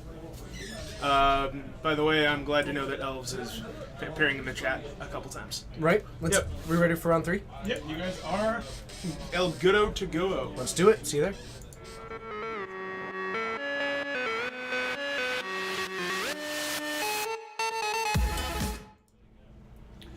Alright, this matchup's lining up. Dionysus, did I pick Paul's brain? The card reader tech is pretty sweet? Yes. In fact, not only are we working on the camera, we're also working on card reader tech. I don't want to give any timeline because it's all kind of futury in what we can do, so we're going to be working on that as we can. Is that the Elvesman? Yes, it is. Let's see. Realistically, Loading Ready Run does a lot of stuff good, but they've also been doing what they do to some capacity for like 12 years. So their setup is significantly more advanced than ours through the nature of like time, resources, and personnel, and it's pretty phenomenal. Like their product is amazing, so it's very exciting. I think WotC streams are a lot better than people give them credit for. RP McFly, thank you so much for hitting that follow button. It's a pleasure having you here. I think they're a lot better than people give them credit for, but certainly, you know, it's interesting. If you were to go back and watch the first 5 years ever of... oh, no. I know that you weren't knocking us. I was just continuing the conversation. I took zero offense from that. They stream incredibly well. We are far behind the Pro Tour and Star City and GPs and Loading Ready Run. Like, these are... That's not subjective. That's just factual. So we have a Gitaxian probe from Larry taking a look, and we have got Blood Artist, Bloodghast, and Deathrite Shaman. Plus, we've got 4 lands for Joe. We've got a Badlands, Verdant Catacombs, Marsh Flats, and what looks to be a Bloodstained Mire. So Larry goes for the fetch here, and we might try and see him go for a Stifle. The number of fetches, so Joe should lead off with the Badlands. If he was... I just choked.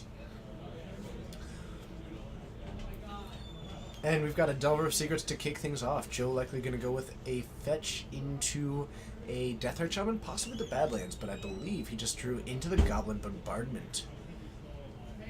Looks like it is going to be the Badlands that kicks things off. Going to fire into the Deathrite Shaman means that he will be able to start casting multiple spells per turn. Potentially, the 3 isn't incredible for that, but the Blood Artist is pretty cool. So we're looking at a deck which is going to be really utilizing Goblin Bombardment as one of its primary win conditions. And we are going to put down the Deathrite Shaman to kick things off. So it's going to use this along with Blood Artist as well as Zulaport Cutthroat, because then every time that you sacrifice these creatures, you lose a life from Larry's side of the battlefield and gain a life from Joe's side of the battlefield. Tony McIntosh, I'll assume. Hello, it's a pleasure having you here. 3 lands still for Joe, and it's going to go back to Larry. Joe on a surprisingly fair strategy. We do have a Swords to Plowshares in hand for Larry, as well as a Stifle. Looks to be a bunch of lands otherwise. Both of these players keeping very land-heavy hands. Did not get a reveal from this Delver of Secrets to turn into Insectile Aberration, and we are assembling this Swords to Plowshares. If we can take that out, Joe is then going to be stuck on just the 2 mana, but not going to be a huge hindrance just yet, because I believe he does have a hand of 2 mana spells. Maybe he won't be hugely effective on his turn 2, and it looks like he's actually looking to take out that Bloodghast.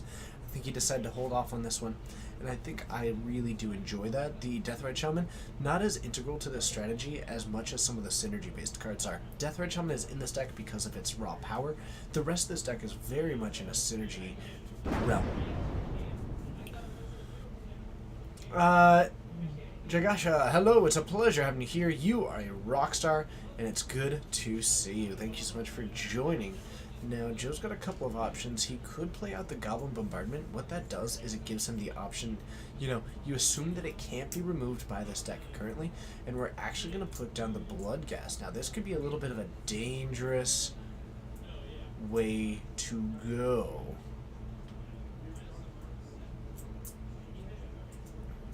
Looks like we are going to end up pointing this at the Bloodghast. We're going to lose its ability to recur from the graveyard, and we're going to fall up to 21 because of the fetch.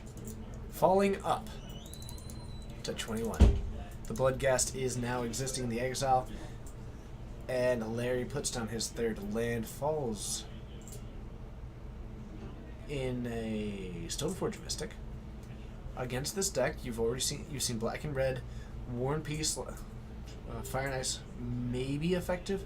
I think in a matchup like this one, I very much want the Umezawa's Jite more than anything. The life gain, somewhat relevant, but also just killing the creatures in a deck that has nothing but tiny creatures could be very impressive. Hello, Poppy. It's good to see you. Thank you so much for joining. It's a pleasure having you here at the Geek Fortress stream. Welcome.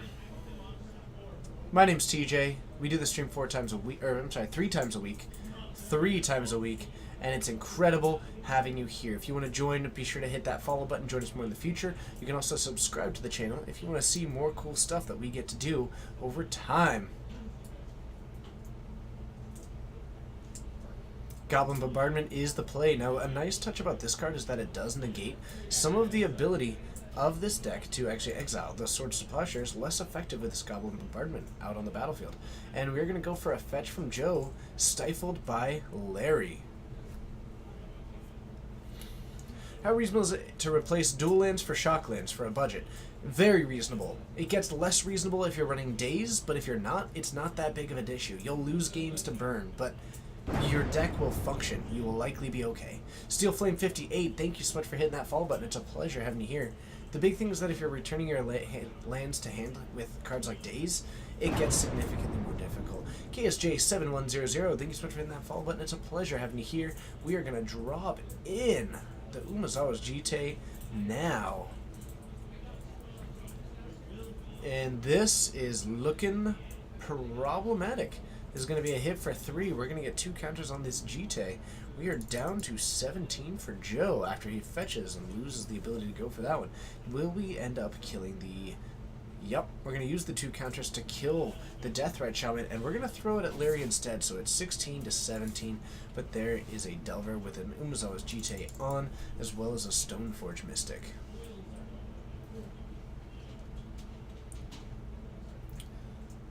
Amphi, your friend is just wrong. Ken King, it's good to see you. Thank you so much for hitting that follow button.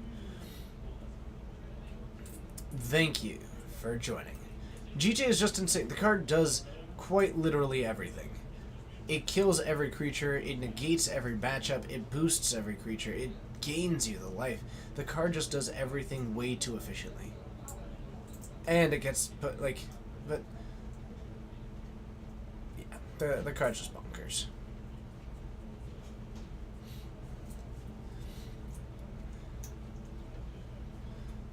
Okay, so.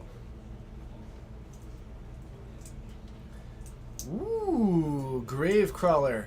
We are going to sacrifice it, replay it. Okay, so we're going to sack the Blood Artist and the Gravecrawler to take it down. We're going to gain 2 life. We're going to lose that creature. And we're going to fall down to 14, I believe. Whoops, clicked the wrong direction there.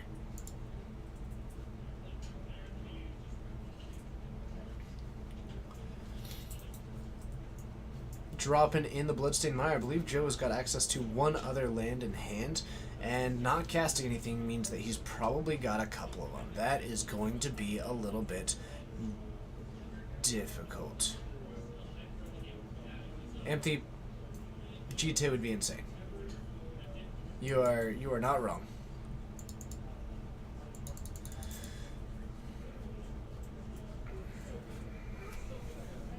So Joe, with just a Bloodstained Mire, not a whole lot of resources at the moment. Access to... Hey, thank you, Lathier. I really do appreciate that. That's super nice of you to say. Thank you. The interesting thing is that once he resolves a zombie, he can use this Goblin Bombardment alongside the Gravecrawler to just nuke the board, but so difficult to do right now. Cara Day, I didn't quite say the full name. Thank you so much for hitting that follow button. It's a pleasure having you here, but Lathier, that means quite a bit to me, so thank you. We're going to fall down to 16 from Joe's side of the battlefield.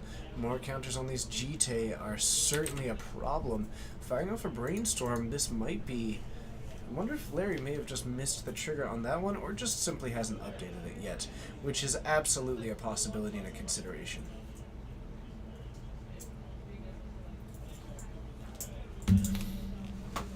Absolutely, it's a consideration.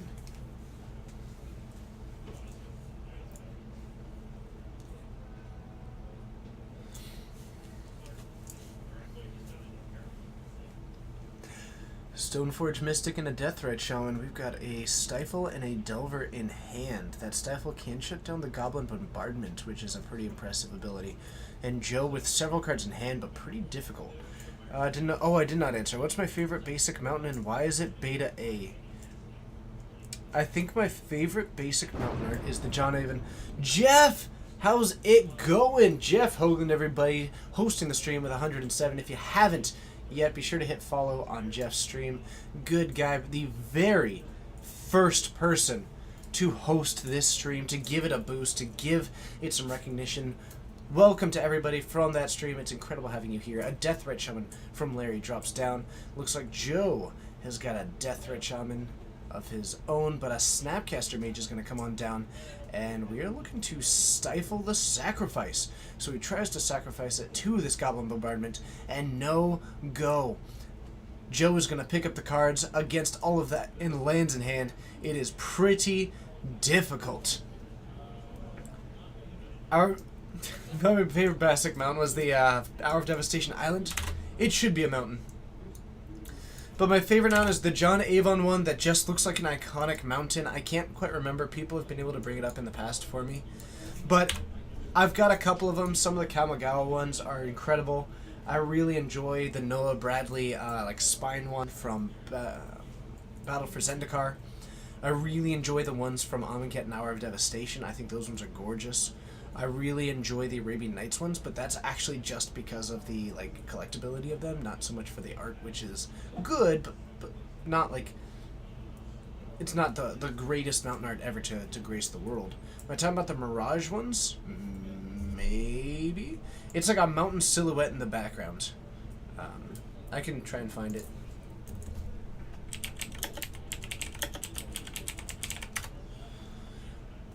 When you search John Avon Mountain, it's the second one to come up.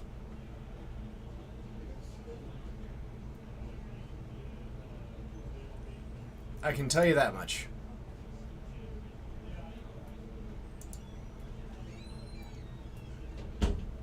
It is the second one that pops up. So hopefully that helps.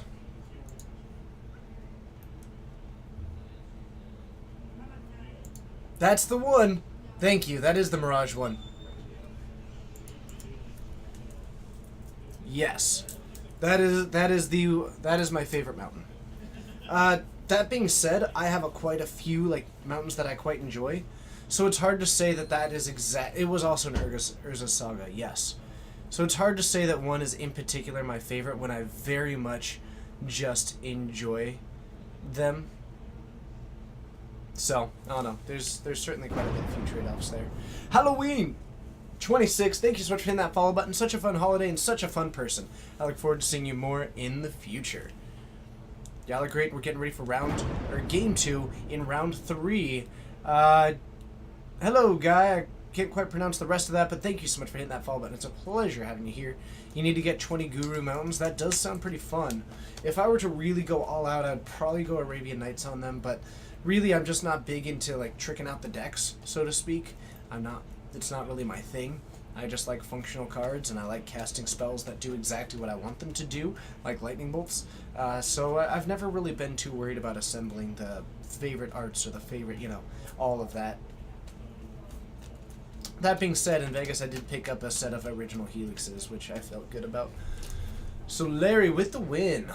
Gonna be on the draw against Joe. How many rounds tonight? We've got 4 rounds tonight. It's currently just about 10 o'clock, which means it's only 2 hours until the midnight pre-release, which I will be taking part in. I'm quite excited about it. It should be quite a bit of fun. If you are on the fence about it, don't be on the fence about it. Go to your local game store, play in the pre-release, or in the pre-release. Sorry, I apologize. I keep saying that because I got in the habit of saying it, but go to the pre-release, have a lot of fun. Long33105, thank you so much for that follow button. It's a pleasure having you here because this is a bunch of fun. The set is a lot of fun. Definitely check it out.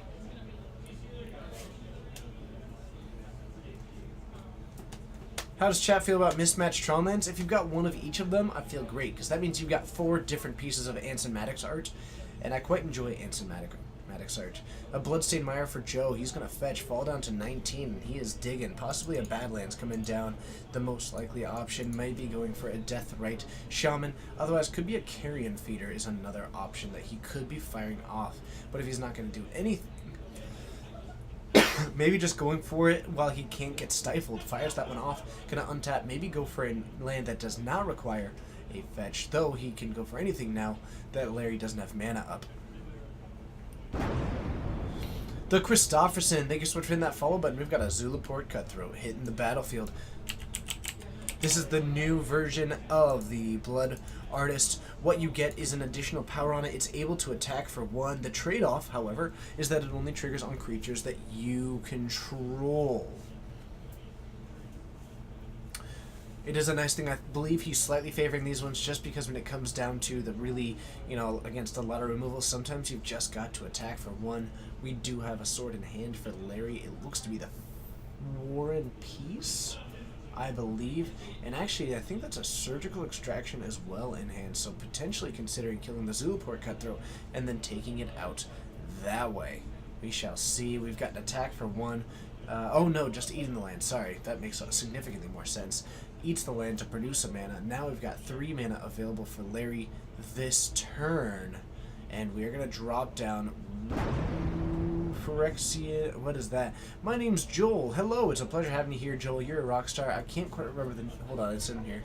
I have access to the deck list. What am I doing? Engineered Plague. Got it. It's Engineered Plague. So I should know that. My goodness. So we've got Engineered Plague, and I believe we are naming Zombie. Zombie. Figured. Zombie. It is naming Zombie. Hello. Hi. It's good to see you. Thank you so much for joining. If you don't mind me asking, you certainly don't need to answer. I've gotten an increased there's been quite a boost in follows today as well as Wednesday, and I'm just curious how you found out about our stream, whether you were just wandering along Twitch and found your way here, or possibly it was Jeff's host. But I've noticed a pretty increased number of follows the last couple of times, and I'm wondering if we just happened to do something right and get the word out in just the right way to bring people in, or if we're doing something else that we should continue doing. But thank you, everybody. We are now, as a stream, over 7,000 followers, which is hugely exciting to me. Thank you, everybody, for being a part of that. In fact, today only, we have gone from 7,031 to... Or maybe that's what we were at. No, to 7,120. We have gotten about 90 followers today. Todd's hosting the other night. Couldn't have hurt. True. Working with Todd often is quite great. You don't even name the... Oh, it's probably Jeff.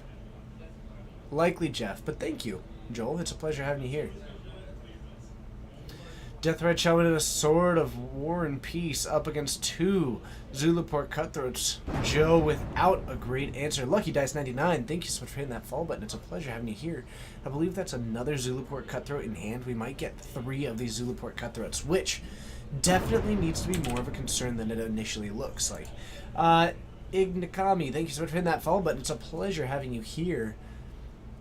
But when you have 3 of these Zulaport cutthroats out... Thank you, Full Love 7. It's a pleasure having you here. Thank you so much for joining. Lathier, I suppose that might just be it. It's been a lot of fun getting the word out. Once you have 3 of these and you sacrifice another creature, if you block with another creature, if you oh, that was just a dice that got bumped. Once you just end up in that situation, losing a singular creature is a 6-point life swing, which is just enormous. Enormous. It means that you can cast a zombie that is going to die. You can just play a Gravecrawler and it just dies. But you immediately swing the life points by 6. Thank you, the Hames, or James. I'm not sure which one. Todd's great, though. Jesus1738. Thank you so much for hitting that follow button. It's a pleasure having you here. But yeah, Todd's great. Been a friend of Todd's for some time now. And, it has just been an absolute treat getting to work with him, and the couple of times that I've gotten to hang out with him at GPs have been a blast. I like Todd. He's good people. He's good people. The 3rd Zulaport cutthroat coming down to the battlefield. Now if Joe just starts casting zombies, he starts gaining a little bit of an advantage. And that is a Bloodghast of all things. If he can get a sack outlet... This is going to get... Was that Burn? It wasn't Burn. Hames like James? Dig it. Thank you. Doesn't hurt that some of the big names in Magic are just... Are they tossing around our name? That's kind of cool. I like having my name tossed about. We've got an equip and an attack. We are going to hit for 3, but then we're going to lose a little bit more life. 2 cards in hand. We're going to gain some life from Larry's side up to, whoa, 24. That's looking quite healthy on Larry's side of the battlefield.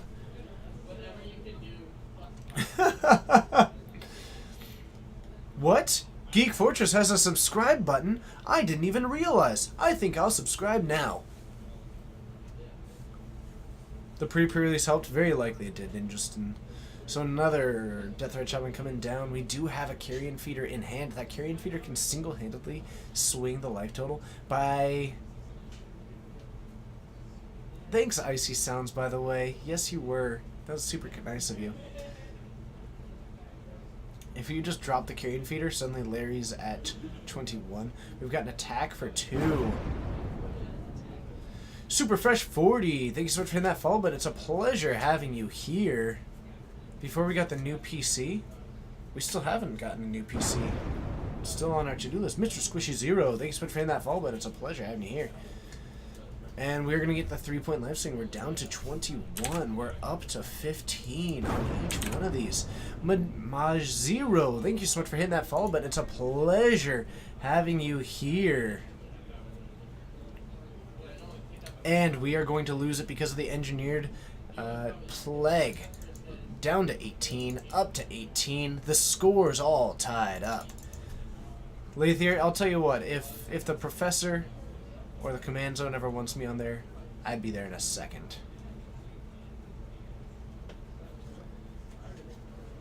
Rip Island Top Go. I encourage you to do it if you do find yourself having that passion, but Mitch Wolfink, hello, it's a pleasure having you here. Definitely, I have developed an insane passion for streaming. So your mileage may vary, but I recommend, like, once you get into it, you go all out. Have I thought about working with Strictly Better MTG? I hadn't thought about it. I'm certainly open to it.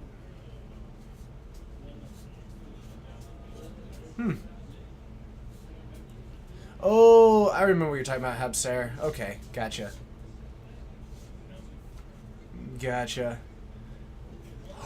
Rip Island Top Go, if you ever want to send me a message and just, like, talk for a bit, hit me up. Hit me up on Twitter or something like that. Let me know, like, hey, I'm Rip Island Top Go. Send me a message. If you want to, like, talk a bit before it, I'm totally down. I can set some time aside. We can talk on, like, either Twitter or Skype or something like that. That's awesome. Do it. Absolutely do it. How's my day going on a scale of 1 to 10? 11? Doing this is just insane. Fat Gorsh, currently I'm using a Blue Yeti. It's on a mic stand with a a shock absorber. Alexander Holy, thank you so much for hitting that follow button. I don't entirely know why he didn't choose to fetch. I assume that he has some motivation, but I don't entirely know what it is. Oh, nice. You're right. Okay, gotcha.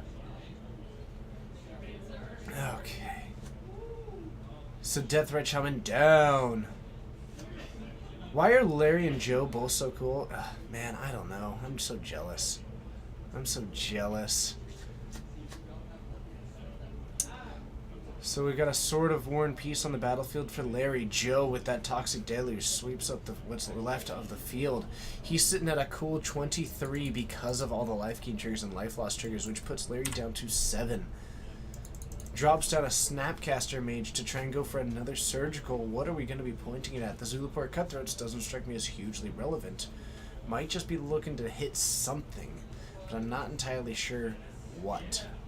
Zulaport Cutthroat is a reasonable hit. Carrion Feeder is actually a pretty reasonable hit. I might go for the Carrion Feeder over one of these fetch lands.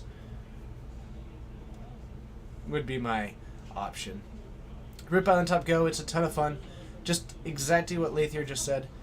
Keep calm, just say what's happening, and interact with chat. Be willing to, you know, I guess my mentality with it is that I am not the Pro Tour, and I'm not Star City, and I don't have the resources to compete with them on the level of, you know, providing everything that to where you don't need to interact with chat as much. So by interacting with chat, you, as a live stream, you offer something that they don't, which lets you compete.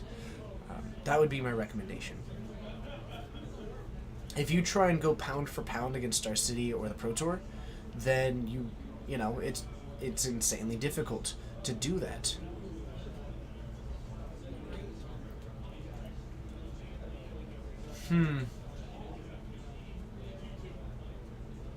So, we've got the Bloodstain Mire out. Didn't quite see what the draw there was. Not entirely certain. What am I to expect at pre-release? Oh, Mr. Squish, it's going to be so amazing!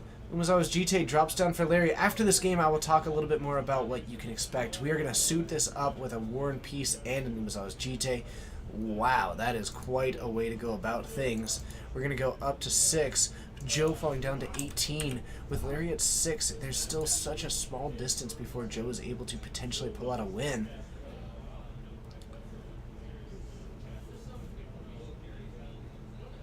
And a Death Threat Shaman comes down. Larry does have the ability to kill it with this Umezawa's GTA. Likely is going to. Certainly seems recommended.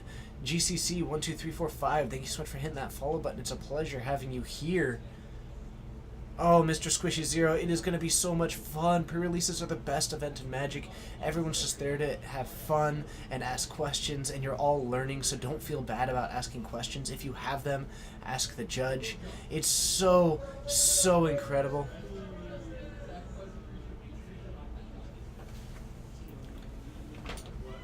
I always forget the name of that one. Thank you. That's an Urborg Justice. Oh my god.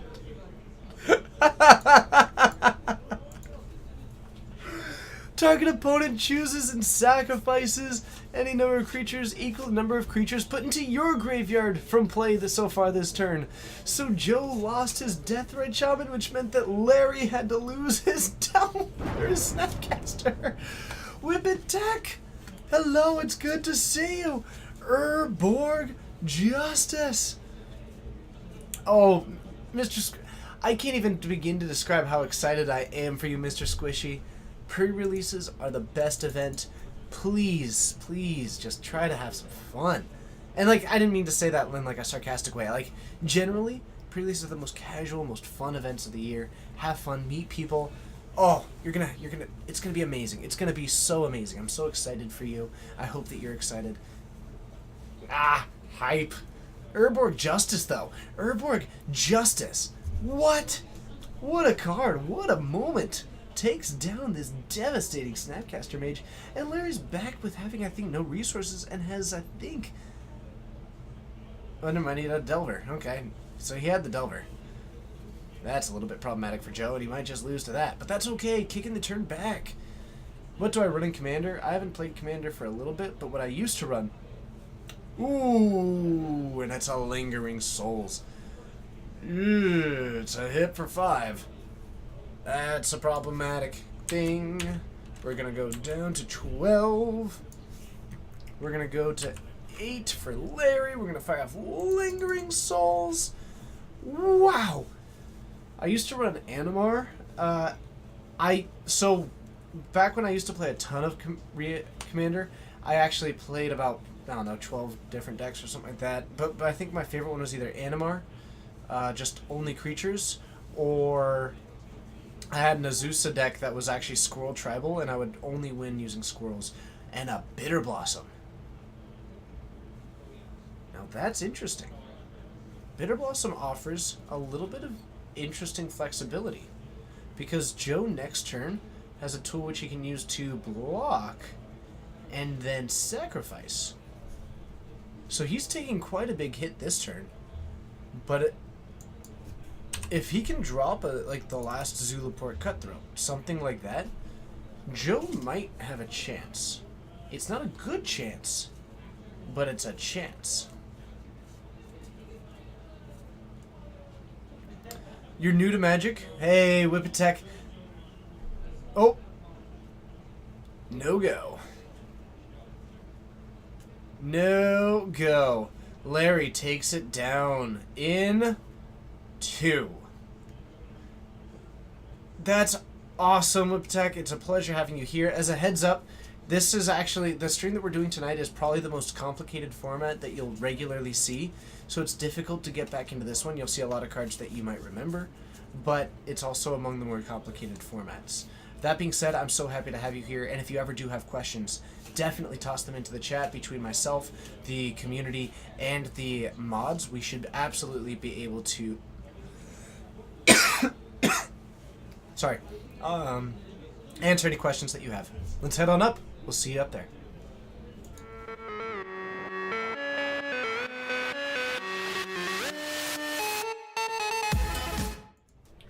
Hello and thank you for joining. My name's TJ. It's a pleasure having you here. This is the Geek Fortress stream, which you can join 3 times a week for all that modern and legacy action that you know you love and you care about. Be sure to join in while we get that hype fest rolling. It's basically one big mosh pit of positivity and love. It's always a good time, a great time, and a fun time. Be sure to hit that follow button, consider subscribing, and join us in all the times in all the futures. Because we aren't stopping. We're going to keep on going. We're going to keep pushing ahead. And it's with all of your support, with all of your amazing community, and all of your incredible thoughts and conversations that we've been able to have with you that keeps us going, gives us that motivation. So thank you to all of you for letting us do what we do. I'm going to see about getting another match here for this round 3 because we've got a little bit of like 18 minutes left. So I'm going to just give Joe a look. Hey Joe, this is the look that I'm giving you. What does this look tell you?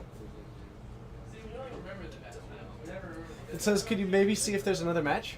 Well, we actually just started the next round. Whoa! So we will get to the finals. Never mind, we're going to have the finals coming up soon. Round 4. Can I get some round 4 hype from the chat? Can you type in, and I don't care how, as long as it's family friendly, not lewd. Type in some hype. Just hype it up. Put it in there. Type hype. Do anything. I'm going to put a little bit of that TJ flail into the mix to see what we can get going. 4. Yep, Miracles got banned, so you know, that's kind of what happened there. Look at that, put Goblins on stream. I mean, if it's in the finals, absolutely. Absolutely we will. Yes! I love this hype. It's good hype. It's great hype. Thrakgorsh, look at those sweet little emotes that you get because you're a subscriber. You're going to be having a new emote soon. How exciting. I've got a knock on the door. Who is it? Mail time. Hey, I would join you, but I can't talk on this. Lightning Strike 720, hi. So we have a match for you. Yes. Is it the finals? It is the finals. Yes. Redouble 79, thanks. So we got Alex in chair 1. We got Corbin in chair 2. Eldrazi Tron Ooh. and Doomsday. By do you mean Eldrazi Stompy? He told me Eldrazi Tron from the man of the deck itself. Interesting. And Corbin was on Goblins? Doomsday. Hey guys. Well, you have fun with that. Like I said, I would join, but I can't talk Legacy, so good luck.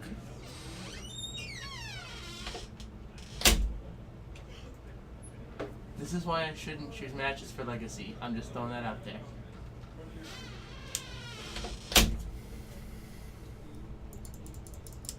Doomsday versus Eldrazi Tron. Let's see it. I'll head on down. Let's have some fun and apparently see how that goes.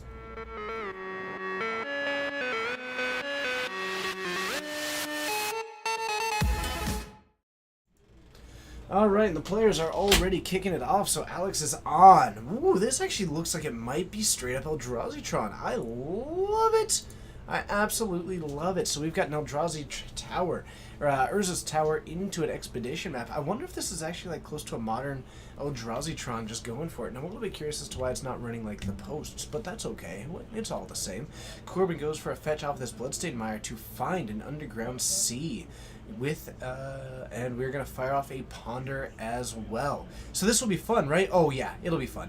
It'll absolutely be fun. The Beatles, John Lennon. Fun fact, the Beatles are my favorite band. John Lennon, probably Paul McCartney my favorite, which is of course everyone's favorite, but interesting.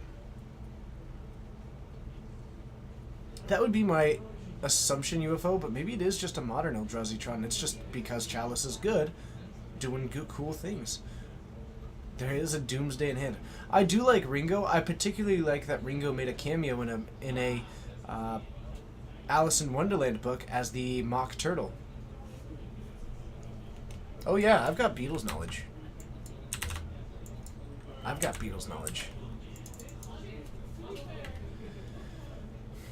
Everybody, Whippetech is back into the game of Magic. Be sure to toss in any startup tips that you have. How do you get into playing? I recommend Duels of the Planeswalkers. You can download it on any device pretty much for free, and I'd recommend it. Iron J02, thank you so much for hitting that follow button. It's a pleasure having you here. But let's get some startup tips. Keep it friendly for Whip Attack, because they are back in the game. It's always exciting having new people. Alright, so we have got Cabal Ritual. We are apparently moving forward. Are we going to Doomsday now? Tell me we're going to Doomsday now. Oh, yeah! Doomsday! Doomsday resolves. To those of you who may not know what Doomsday does, it says search your library and your graveyard for 5 cards of your choice and remove them from the game. Then, put the chosen cards on top of your library. Wait, hold on. That's not right. Sorry, remove the rest from the game. So you search your graveyard and your library, remove everything else. But those 5 cards get put on the top of your library in any order. You lose half your life, rounded up. Which means that Corbin is now going to have... Hello. He just resolved a Doomsday! Oh, this is sweet. Figure you might want to chat that up a little bit. Seems like it'd be a lot of fun. What's in our background? I don't know. That's cool looking. It's so cool looking. Looks like a pirate ship. Yeah. Something. So Doomsday resolved, huh? This is Dylan, by the way. He's the store owner. He's the one who lets us do this. Yeah. So we have got 5 cards at the top of the library. Everything else is exiled. So this is, what's the second card that you pair this up with? The one that you draw a card? Or like, look at the top 5, discard 1, draw a card, or whatever? Generally, one that you... Yeah, J-Bird, hello. Hey, hello, J-Bird. One that you generally try and do is set up like a Laboratory Maniac win. Yeah, but there's a Laboratory. great variety of ways. So it looks like we've got a Lion's Eye Diamond to kick things off. There's also a Spring of Autumn, Fall of Autumn, something like that. When you can sacrifice a land, and otherwise you find land cards, and it cycles by sacrificing a land. Yeah. So it's able to draw him a card, which is So a he pretty ponders. notable thing. Cracks So, that. to draw the rest, has a ponder. And he has three blue floating. I'll check on that. I don't know about Goblin Guide at $125. That's weird. Yeah, you apparently have one in the system that's kind of spendy. What is it? Eldrazi just doesn't have any. So what's Eldrazi plan? They're pretty much just like At trying this to point? Chalice on 0. Well, Chalice on 1, 2. actually, it was just to lose. Yeah, well, this game for sure. So Corbin just won by then firing out a Laboratory Maniac after drawing off of the ponder, Yeah. and then because Yeah. he Alex knows is the just order like, of that yeah. library, cantrips through the rest of the deck. Jeez. Oh, Doomsday. So if you wanted to show this off, I thought it'd be kind of fun to talk about. So, did you make this? No, it was from a website. It was a random generated We have Bolas Bingo for tonight. for basically for the whole weekend. The Bola, whole weekend. is this going to be like a full store trying to get this? Or There'll be basically Or- 5 prizes or- for the first line, the first individual lines, uh-huh. and then a prize to the person that gets a blackout. In case you're curious about bingo. So there's a desert was played in a game, nice and easy. Yeah. You've got a creature was exiled in a game. Okay. Last moment, a player cast Bontu Last Reckonings. Any of the last Oh, moment cards. okay, okay. Any of the last moment cards. Man, those cards are good. Yeah. In limited, I saw one This will of be them fun. take a Sphinx. Grixis, a red, a blue, and a black spell were cast in a game by one player, or any. I think just any. Okay. That would be my. Yeah. I mean, like this was randomly generated, but if it said a red, blue, or black, and or casting a game, I'm assuming that's by the pair of players. 7 damage was dealt to a player in a turn. 2 multicolored spells were played in a game. An Old God was cast. Nice. Yeah. 7 or more -1/-1 counters were placed on a creature in a game. Replaced on creatures. Oh, multiple okay. creatures throughout, But yeah. still, there was a Yeah. mulligan to 5 or less. Brutal. Yep. 2 artifacts played in a game. Nice. Fairly okay. Yeah, I mean, the monuments are so good. Right. Yeah. 3 more cards were cycled or discarded in a game. Nice. A spell was countered in a game. Yep. The God Pharaoh's Gift. It's a free space. It is a free space. Ooh, that is a Mishra's... Yeah, we can go back to this. This is. I'm just gonna. That doesn't come up very well, does it? It's Bolas Bingo though. It'll be a lot of fun. A little pre-release fun. What's that? Lucas Toby, thank you so much for hitting that follow button. Oh, that's gonna be a good one right there. Thorn of Amethyst. That's a good against any combo deck, really. I'm trying to remember the name of this card. Big Dulo, thank you so much for hitting that follow button. It's a pleasure. Trying to having you. remember which card? The name. Mishra's Factory? Thank you. Mishra's Factory, yeah. It's the one that becomes a 2/2, and it's the one that can pump each other. AVIAG07. I had workshops. Thanks for joining this team right here. The Fortnites. That's the team, yeah. Mishra's Factory, yeah, that's a cool one. Jeez, they're all showing up. Jade Grizzle. We Grizzle. have gotten 90 followers before now. We started the day at 7. We crossed 7,000 by the way. Yeah. We're at 7,030 at the start of the day. So a Thorn of Amethyst is going to be pretty good against Doomsday. Yep, yeah, pretty good. Oh, and we're also almost done with our playmats. Yes. I got I think about. it's done at the end of the weekend, right? Yep, yeah. After this weekend, we're gonna pick one, and I got about 5 or 6 really cool looking submissions. So we're gonna go with some playmats. We'll have a new playmat stream, and then also custom made streams or custom made single player playmats as well, which will look really cool. There's some pretty cool. That will be submissions. selling on the website. Yeah, they'll be available on the website. The stream playmat will just be for the stream, and then we'll have the individual ones that'll look really cool. CQ Hang, hello. Thank you so much for hitting that follow button. It's a pleasure having you here. We do have a rule here where we do allow up to 15 proxies in a deck. Yeah. So Corbin is using that on some of those duels. Yes. Actually, that Badlands though is actually real. It's unlimited. Oh, But nice. yeah, I love that look for Underground Seas. If for some reason they ever They- reprint them. I would love to see them like that. They Yeah. won't, but No, you know. they won't. But they would look cool. Yeah, and they get to do a lot of cool stuff. When can Melvin buy a tiny Geek Fortress T-shirt? Oh, that's right. For the little ones, I'd have to custom order that. Well, it's for a It's for a Muppet. Oh, well, Muppets are To wear on little, I stream. guess. Wait, is it for a tiny person? No, it's for Melvin the Muppet. Oh, is he a tiny person? No, he it's said a tiny. Muppet. Oh. I'm the okay. You shoot me the size. I think Melvin's like 3'2" or something like that. It's like 224. Thanks so much for hitting that follow button. And it's a Doomsday! Uh-oh, here we go. Wait, did he have the mana for that? Oh, he must have. He must be fetching for the land and have. Starman 89 for life! Yeah. Exactly right. I nailed it. I know Melvin's height. Yeah, so you have the fetch and the Lotus Petal. Oh, Yeah, this is Laboratory Maniac Doomsday. yes! This is so sweet. That's crazy too, because I thought Eldrazi would have like the full package. Like I thought they'd be able, they got Thorns that they play main board, they got Chalice that they play main board, but yeah. Whew. That is going to be I'll sweet. get one made for you. Remind me on Monday. The people that do our t-shirts are literally right behind us, so I just need to go there in the morning before work. So I also have ambitions for making a different design for one. Sire Beast of Violence! that's a very violent name. That's a metal name. That's yeah. We are at like I like it. 115 followers today, maybe 120 A lot of followers people today. coming in, poking around, looking at Legacy. Yeah, it's pretty great. Thank you everybody for joining. Post mana bases are superior to Tron. Yeah, 12 posts. Yeah. Like, well, this is Eldrazi Tron, so I guess it's slightly different. I mean, But it could be Eldrazi Post pretty seamlessly, couldn't it? 'Cause Yeah. you, like I mean, you want to play Ancient Tomb and City of Traders, and for sure. Urza's or Eye of Urza. Or Iavugan. Iavugan. Yeah, Iavugan. Yeah, I mean, like those are basically like your 16 lands right there, right? You have the Ancient Tomb, City of Traders, Iavugan, and Eldrazi Temple.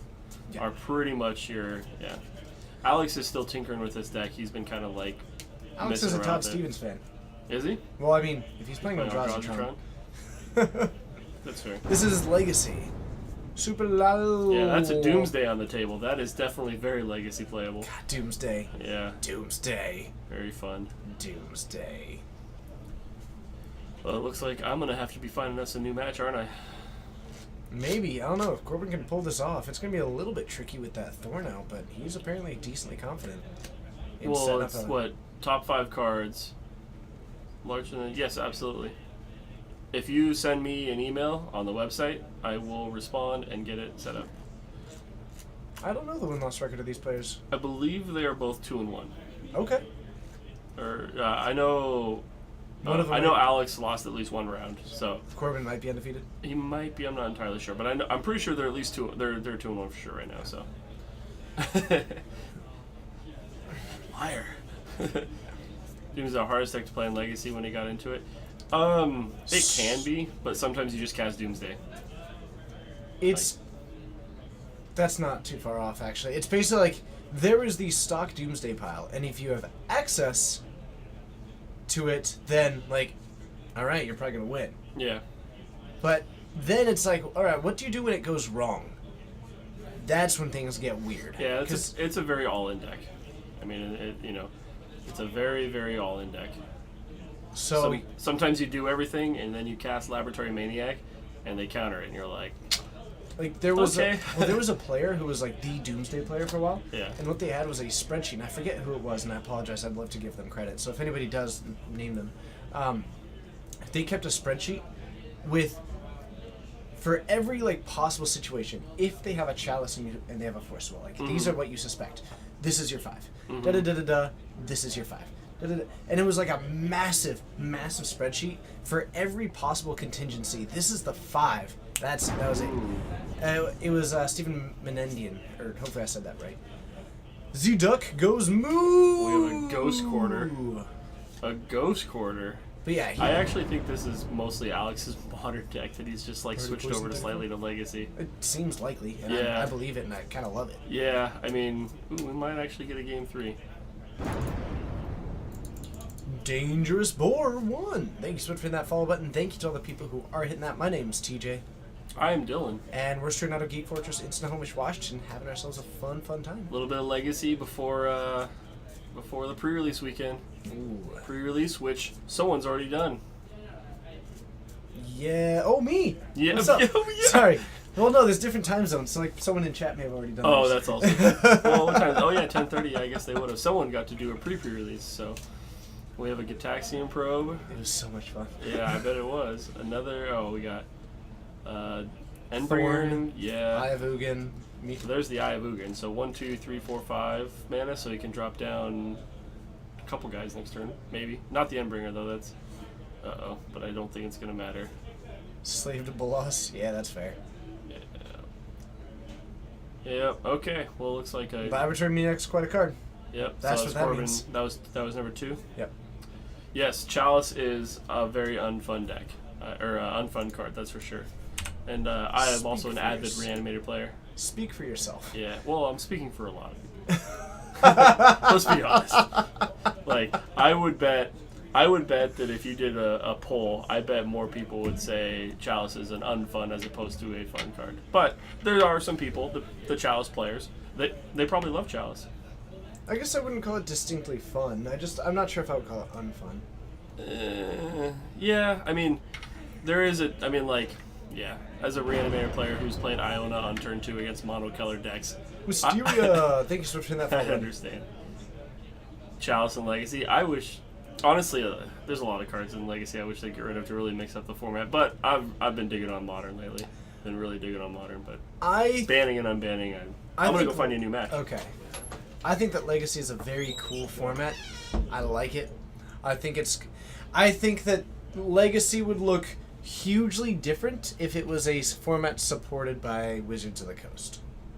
That is how I feel about it. I think that if it was a format that actually Wizards supported, there would likely not be Brainstorm. There would likely not be Deathrite Shaman. There would likely not... I mean, there's just a lot of stuff that likely would not be in the format. Retweet at TJ. What's retweeted at me? Should I check Twitter? Huh. Alright, let's head on up to the booth. We'll see you up there.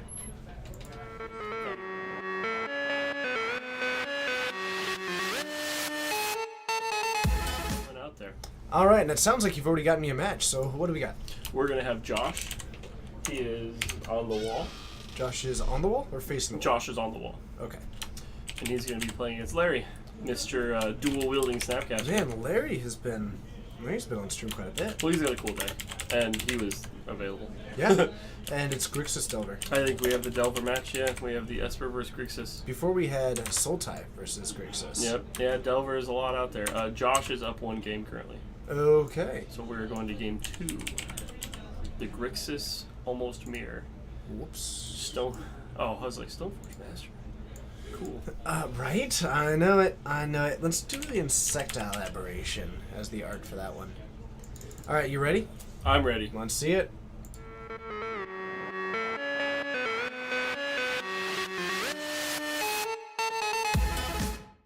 I've given them the thumbs up, so they appear to be just getting ready. They're sideboarding. Oh, they'll be cruising. Yeah. They will be cruising. So, side note, should we do an AMA sometime?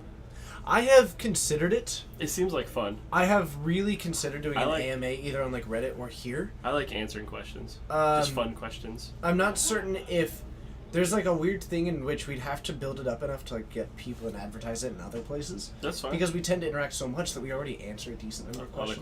questions? So, but I would be totally down to see if. So, side note, real quick, I'm gonna jump in there. I listen to a sports radio, and they do this thing called Answer the Question Jerk at the end, and it's all non-sports related. So it would be like an AMA that's not Magic related, or Certainly possible. mostly not Magic related. I mean, like I don't want to sit here and discuss bannings and unbannings and what my favorite color is and favorite Magic card is. More so, what's my favorite food? How would I, or where would I take someone on a first date? Or Where would you take someone on a first date? I'm a big fan of like, I'm kind of boring. I like dinner. I think dinner's just like good because you get to Well, go. I'm even and, more doing it. I like drinks. yeah, well, no, you get to do a little bit of both. You know, what kind of car do you? What's your favorite car? What's your, you know? Cal- So, you know, Noted. I'll add that. I like the transitions a lot. I think we could work on diversifying them slightly, and also I'm working on getting some that we can have a little bit more multi-purpose ones, so that we have more than like one, but like verify them. Fair enough. is there, Fair enough. life tracking device? I don't Yeah, know. like an app for it. I don't even know what that means. Life tracking device. What when you play Magic and you want to keep track of life totals?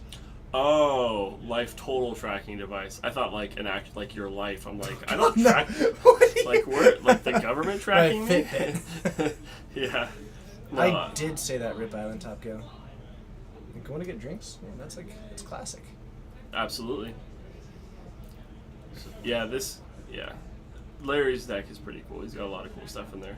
We actually have access to his deck list too. We got a thumbs up here. All right, looks like we're ready to go. Larry takes the play. Plays that Tundra. Oh, the Get Probe card that I absolutely hate. The card is double Fatal Push, Cabal Therapy, Oh, and a Young Pyromancer. God, it's so that is so good. Favorite form of government surveillance. Exactly. Yeah. I'm a big fan of the drones. I think they're great. Rip Island Top Go. That's probably gonna be the only stream I do of that nature for quite some time. So I'm glad you enjoyed it. Which one was that? Oh, you and your friends having adult beverages while streaming. Something like that. That was very fun. So we got a Fatal Push on Delver naturally, and let's see, would it have flipped? I always want to know. Oh god, no, that is a sword. No, would not have flipped. Unfortunate. Yep. Unfortunate. What's my favorite place for a I thought- last date? I thought that was really funny. See, I think this would be great. Preferably somewhere very public. Lots. See, and we'd have to make sure that the AMA is not PG, because there's a lot of funny things. Oh, in there. if we. Yeah, there's a lot of One's last date's pretty funny though. I think we need to I'm a make big sure fan of that. text messages for the last date. No, just kidding. See, you say that, but I've done that. We've I- all, like, it's back the new in world. the day, like I shouldn't have, and I did. It's a new world. Yeah. It's I felt bad about it. a whole new world. I felt bad about it. That's all right. Middle school was a time. you know. Middle school. Or no, wait, no, this is high school. That was high school. Oh God, that was bad. You know what? It's fine. As long I think if you're like above the age of like, if you're in your early 20s, maybe it's getting less and less. But in high school and middle school, and you're texting like to break up with someone, it's fine. You probably weren't going You to were last barely forever. dating anyone. Yeah, exactly. You're high school dating, whatever. Mug Boy, thank you so much for that follow, but it's a pleasure having you here. Young Pyromancer up against a Deathrite Shaman This Valeri is on 3 God, lands. there's so many things that this deck can do. Like both of them. I like, know. I like the person I'm in the favor of Grixis Delver, there's like an obvious reason. Yeah, I mean, but Young Pyromancer with Cabal Therapy is so good. Oh, what do we got here? Young Pyromancer is Oh. just one of my favorite cards too. It's a good card. I mean, the fact that he can Fatal Push, get the token, cast Cabal Therapy twice, and just destroy a hand is crazy. Do you know if Josh is running Kulagon's command? Just it seems like a card that Josh would run. Yeah, And I'm not sure. Just because I know that he loves that card, and He like does love that card. that card right now would be a blowout plus. Yeah. Yeah, the old 2 damage, destroy an artifact, and then kill Cabal your- Therapy, crush you kind of a thing. Or kill your Deathrite Shaman, then use that to then. Yeah, there's a lot of With a therapy out, he's gonna net 3 tokens for this entire exchange. Yep, this Or is just- gonna be tough. Oh. This is gonna be tough. Man, Matt Ward 3, thank you so much for hitting that follow button. We lose the Deathrite Shaman, so now can't be equipped, and Josh sitting Delver there is so frustrating. with 2. Oh man, You know, it's funny. It's not even. Oh, sorry. Yes. Rainyalan, thank you so much for that follow button. It's not even the Delver that's frustrating right now. It's all the interacting cards that are like the Delver decks can play. Mm-hmm. They're just. I mean, when you're like top end. I guess maybe not for Grixis, but like for some of the other Delver decks, when you're like 2 mana is your highest casting cost card, it's just like, oh goodness. I love Young Pyromancer. It's like R&D never played Legacy when they printed Treasure Cruise and the other one, Dig Through Time. So in their defense, They're pretty good cards. but in their defense, those cards are actually super reasonable in Standard, Yeah. which is where they were designed for. Right. Bannings is like I would much rather have cards that need to be banned Yeah. than always play Which safe. they did. And you know what? They caught on it real quick. Yeah. But Dig Through Time was really fun to play. Oh. It was really fun to It just was- dig through time. Oh, look, I found my force in my blue card. Thanks. Neat. That's So, fun. we've got Delver. Yeah, this is going to get out of control real quick. Oh man. If Josh just starts Cabal Therapy, it looks like he's got a Brainstorm. The sad part is we're talking about Josh's hand like, wow, he's got such a powerful hand. He's got 3 cards that we don't even know about. Yeah. Which, like, the one card that we know of puts Josh so cleanly ahead. Yeah, I don't think Esper Delver plays a lot of board wipes. I think it's a lot of just... He runs, he actually does have Zealous Persecution in the sideboard. Oh. Yeah. Ooh. He's got 1 copy of it. Oh. Mm-hmm. And that's his deck list right there. Yep. Oh, he's got a oh no, Engineer Plague. Well, that's You could name Elemental, I guess, or... Yeah. It's, yeah. That's an interesting one. Right. So we hit the Brainstorm, He 2 doesn't- Snapcasters in hand. Interesting. He doesn't cast the Brainstorm in response. I think... I might do With that a- just to split up the Snapcasters. With a fetch land, yeah, that's an interesting one. I wonder- might just split up the Snapcasters. I don't know. Maybe. I think he's just gonna play a Snapcaster right now and just Mhm. get one out there, and then lose the other one. Yeah. Okay. So he plays a Snapcaster, goes down to 15. And actually, getting out the 2-1 as Oh opposed my to gosh. it might be. Oh my Oh my god. gosh. Oh, and he's got a pro coming up too. Oh my god. Yeah, I don't know what Charmander's power and toughness is, but it seems like this is gonna get real out of control. That is bonkers. Yeah. Bro. And And a lightning bolt to kick it all off. So you can just bolt whatever the sword targets. yeah. Oh my. And it Things has to are- be the Delver because everything else can just. He's just gonna bolt it now. Why not? Oh my god. He's gonna run out of Pokemon cards. He's gotta remember which ones came out. Quotes. Hello, it's a pleasure having you here. You're a rock star. Yes. 70 points now of damage by Charmanders. That is just. Can we bring up Charmander? We'll work on that one. Yeah, there's no reason not to just swing like crazy now. I mean, he can block a young Pyromancer, but Do you even want to, or do you want the Sword of Fire? You want to be able to attack back with the Sword of War and Peace, or at least have it up. It's got Pro Red. oh, it's a War and Peace. Yeah, Oh. so you've got Pro Red and Pro White, which is useful. Yeah. But If it was a Fire and Ice, maybe. I mean, now he can just. I mean, but he's at 9. Like, it's actually just lethal next turn. Because he's got 9 dudes and then 2 more dudes. I feel like flashing back Cabal Therapy should get you a Yeah, Charmeleon. I think that's pretty much it. Yeah, that What? was nuts. Oh my god. 2 young Pyromancers and a ton of spells. I love Young Pyromancer. Hey, you drafted the Young Pyromancer tonight. I did. Yeah, And? it was a lot of fun. Ah, man. With a gutter snipe? Yeah, gutter snipe and young Pyromancer. My best ever draft experience was the time that, like, we did that set, M14, right? Yeah. I got 5 lava axes Yeah. and 3 young pyromancers. I don't know how, Yeah, that sounds like a good time. but it for was you. like, it was just Silent Storms 27. Thank you so much for hitting that follow button. It's funny that your announcement of Silent Storms was met with thunder, but Yeah. Well, it's Yeah, very silent. like- you should work on that. first of all, getting 3 young pyromancers in that pool was just crazy. Yeah, he did bring in the engineered plague, but I was yeah. hyped on that, Yeah. and then, because like, I have a weird like I just enjoyed Lava Axe, and so it's the only red card. And once you get like 2 of them, I just start taking all of them. Yeah. Because having Might as well. 1 Lava Axe is pretty bad, but having 5 of them is actually Because pretty then you good. can just start chucking them. Doesn't matter. You got 5 of them. Exactly, because That 4 toughness creature, whatever, it's in my way. have a good night. See you there. I'm Melvin. gonna go see if there's anyone else play. Oh man, let's see what else we can find. We'll see you out there.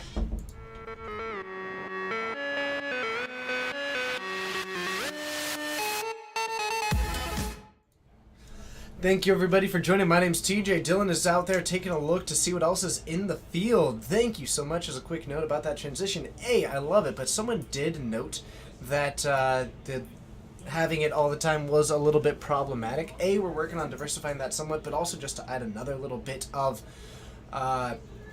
context as to why it exists. Fun fact, I'm generally back here for about 4 to 5 hours every single stream, and the only break that I get is during that 7 seconds of transition. So it's also something that just having it in there is extremely helpful for me as the perspective of that's actually the only break that I take for myself from the moment I go live until the moment I finish. So just and it's an interesting perspective, like a mental something like that. Yeah, it's a moment to okay, let's go. So I do want to investigate like how we can do better with those, because I agree that it can be improved, and I'm looking into it. Right? Use a beer. See, and I don't like that. Like, we have the capability. In fact, we used to have designed a "we will return in X amount of time" screen, and I found myself just not wanting to use it because I wanted to keep streaming, I wanted to keep interacting, and I wanted to interact with all of you. So I choose to do this instead. So obviously that's a self-inflicted thing, but it's what we've got. Oh no, not at all. Goldfishing is important. Goldfishing is important. Here's the flash part. What do you mean this part-time nonsense? Full-time or nothing. Full-time or nothing.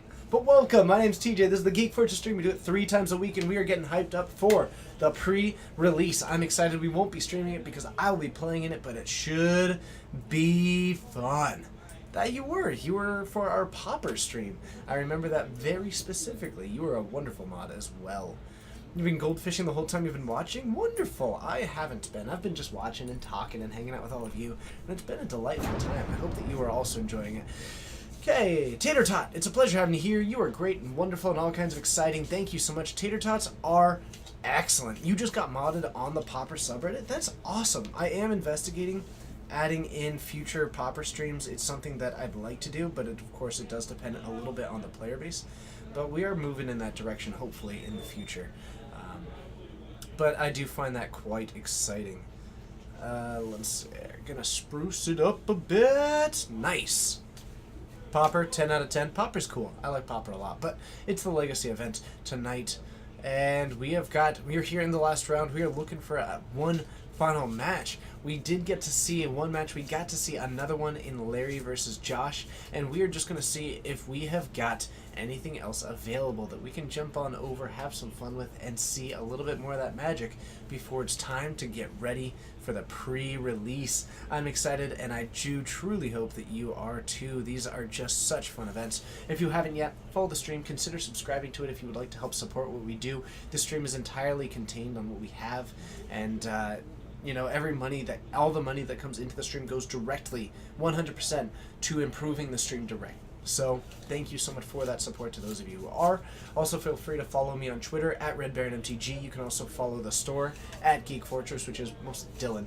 But follow me at RedBaronMTG. I'll let you know when I'm going live, either from here or at home. Plus, I interact a lot on there. So if you do ever have any questions, any comments, any feedback, interacting me with me through Twitter is a fantastic way to do so.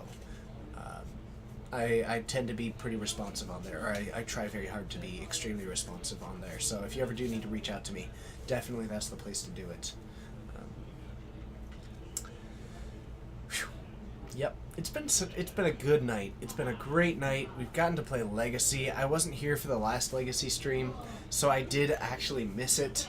I'm very excited to be back here tonight. Thank you to everybody who is watching. Thank you to all the brand new people hitting that follow button. That's hugely encouraging. And thank you. I guess one important... I've been doing this for almost 2 years now. Come October, I'll be doing this for 2 years. And it has been nothing but incredible every single step of the way. And there have been some failures and there have been some successes. And along the way, it has just been an incredible ride, and that's 100% because of all of you. I don't truly know if I would have gone for 2 years had this community not been the incredible group that it is. So thank you for all that you do, and thank you for all that you've been for us. Your comments and your questions and your feedback and your hype and your excitement and your follows and the subs and the participation and the people who lurk and support us silently and the people who mod and the people who just hang out and have a good time all are so hugely integral into what this stream is. And happy pre-release to you as well as Savage. So to all of you, new viewers, old viewers, whoever you are, wherever you are, thank you so much. Beast1173, thank you so much. Cal, I also remember 150. I remember getting excited for 1,000. I remember the celebration that we had for that. I remember the celebration for 100. Tim Beef, thank you so much for the follow. I remember getting to the first year. I remember getting to 2,000. I remember the threshold of exactly when we passed another notable live stream and follow. Like, I remember all these distinctive moments, and it's so incredible that we've come this far. What is everyone's favorite card? I kind of got to go with the Hoopu. The River Hoopu is really cool. I also like Nicol Bolas, and I really like the frilled. I like the frilled Sandwalla. That card is super cool. I really like the 2-1 with haste rare. That one was super cool. I like the 3-4 with lifelink in black for 5, though I'm not convinced it's as good as I thought, because the amount of X4s, it ended up being a little bit more underwhelming than I thought, but still excellent. Dun dun dun dun dun dun dun! Hello, it's good to see you. Thank you so much for hitting that follow button. It's a pleasure having you here. There's the new Archer, which is actually, I think, a common, which I'm excited to see what they do with that in Pauper. The common blue Cycling Serpent is super cool. The cards in there are all kinds of cool things. Supreme Will was a ton of fun to play. Would recommend it. I would absolutely recommend playing Supreme Will. It was a lot of fun to play with that card. You're hyped for the Scorpion God? That card was sweet. I will say that you man, playing against the Locust God, next to impossible. You can't beat that card unless you have an exile ability or you counter it. That's it. I lost to that card quite a bit when I was just doing a little bit of play test against Kathleen at the end. Which god was Rakdos? That was the Scorpion God, I believe. The Scarab God is blue-black. And, yeah. Will Goku! It's a pleasure having you here. You're a rock star. You're amazing. You're an exciting person. It's awesome having you here. You're a rock star. Thank you to all of you for joining us. We're going to try and get some more magic. Otherwise, if we don't, we're going to keep on keep this party moving on over and try and host on over to someone else. But let's see what we can do. There's talk of 8 Thermal Alchemist and Pauper. Oh, that sounds good. That sounds good. I like the idea of it. It sounds like exactly what I want to be doing in life.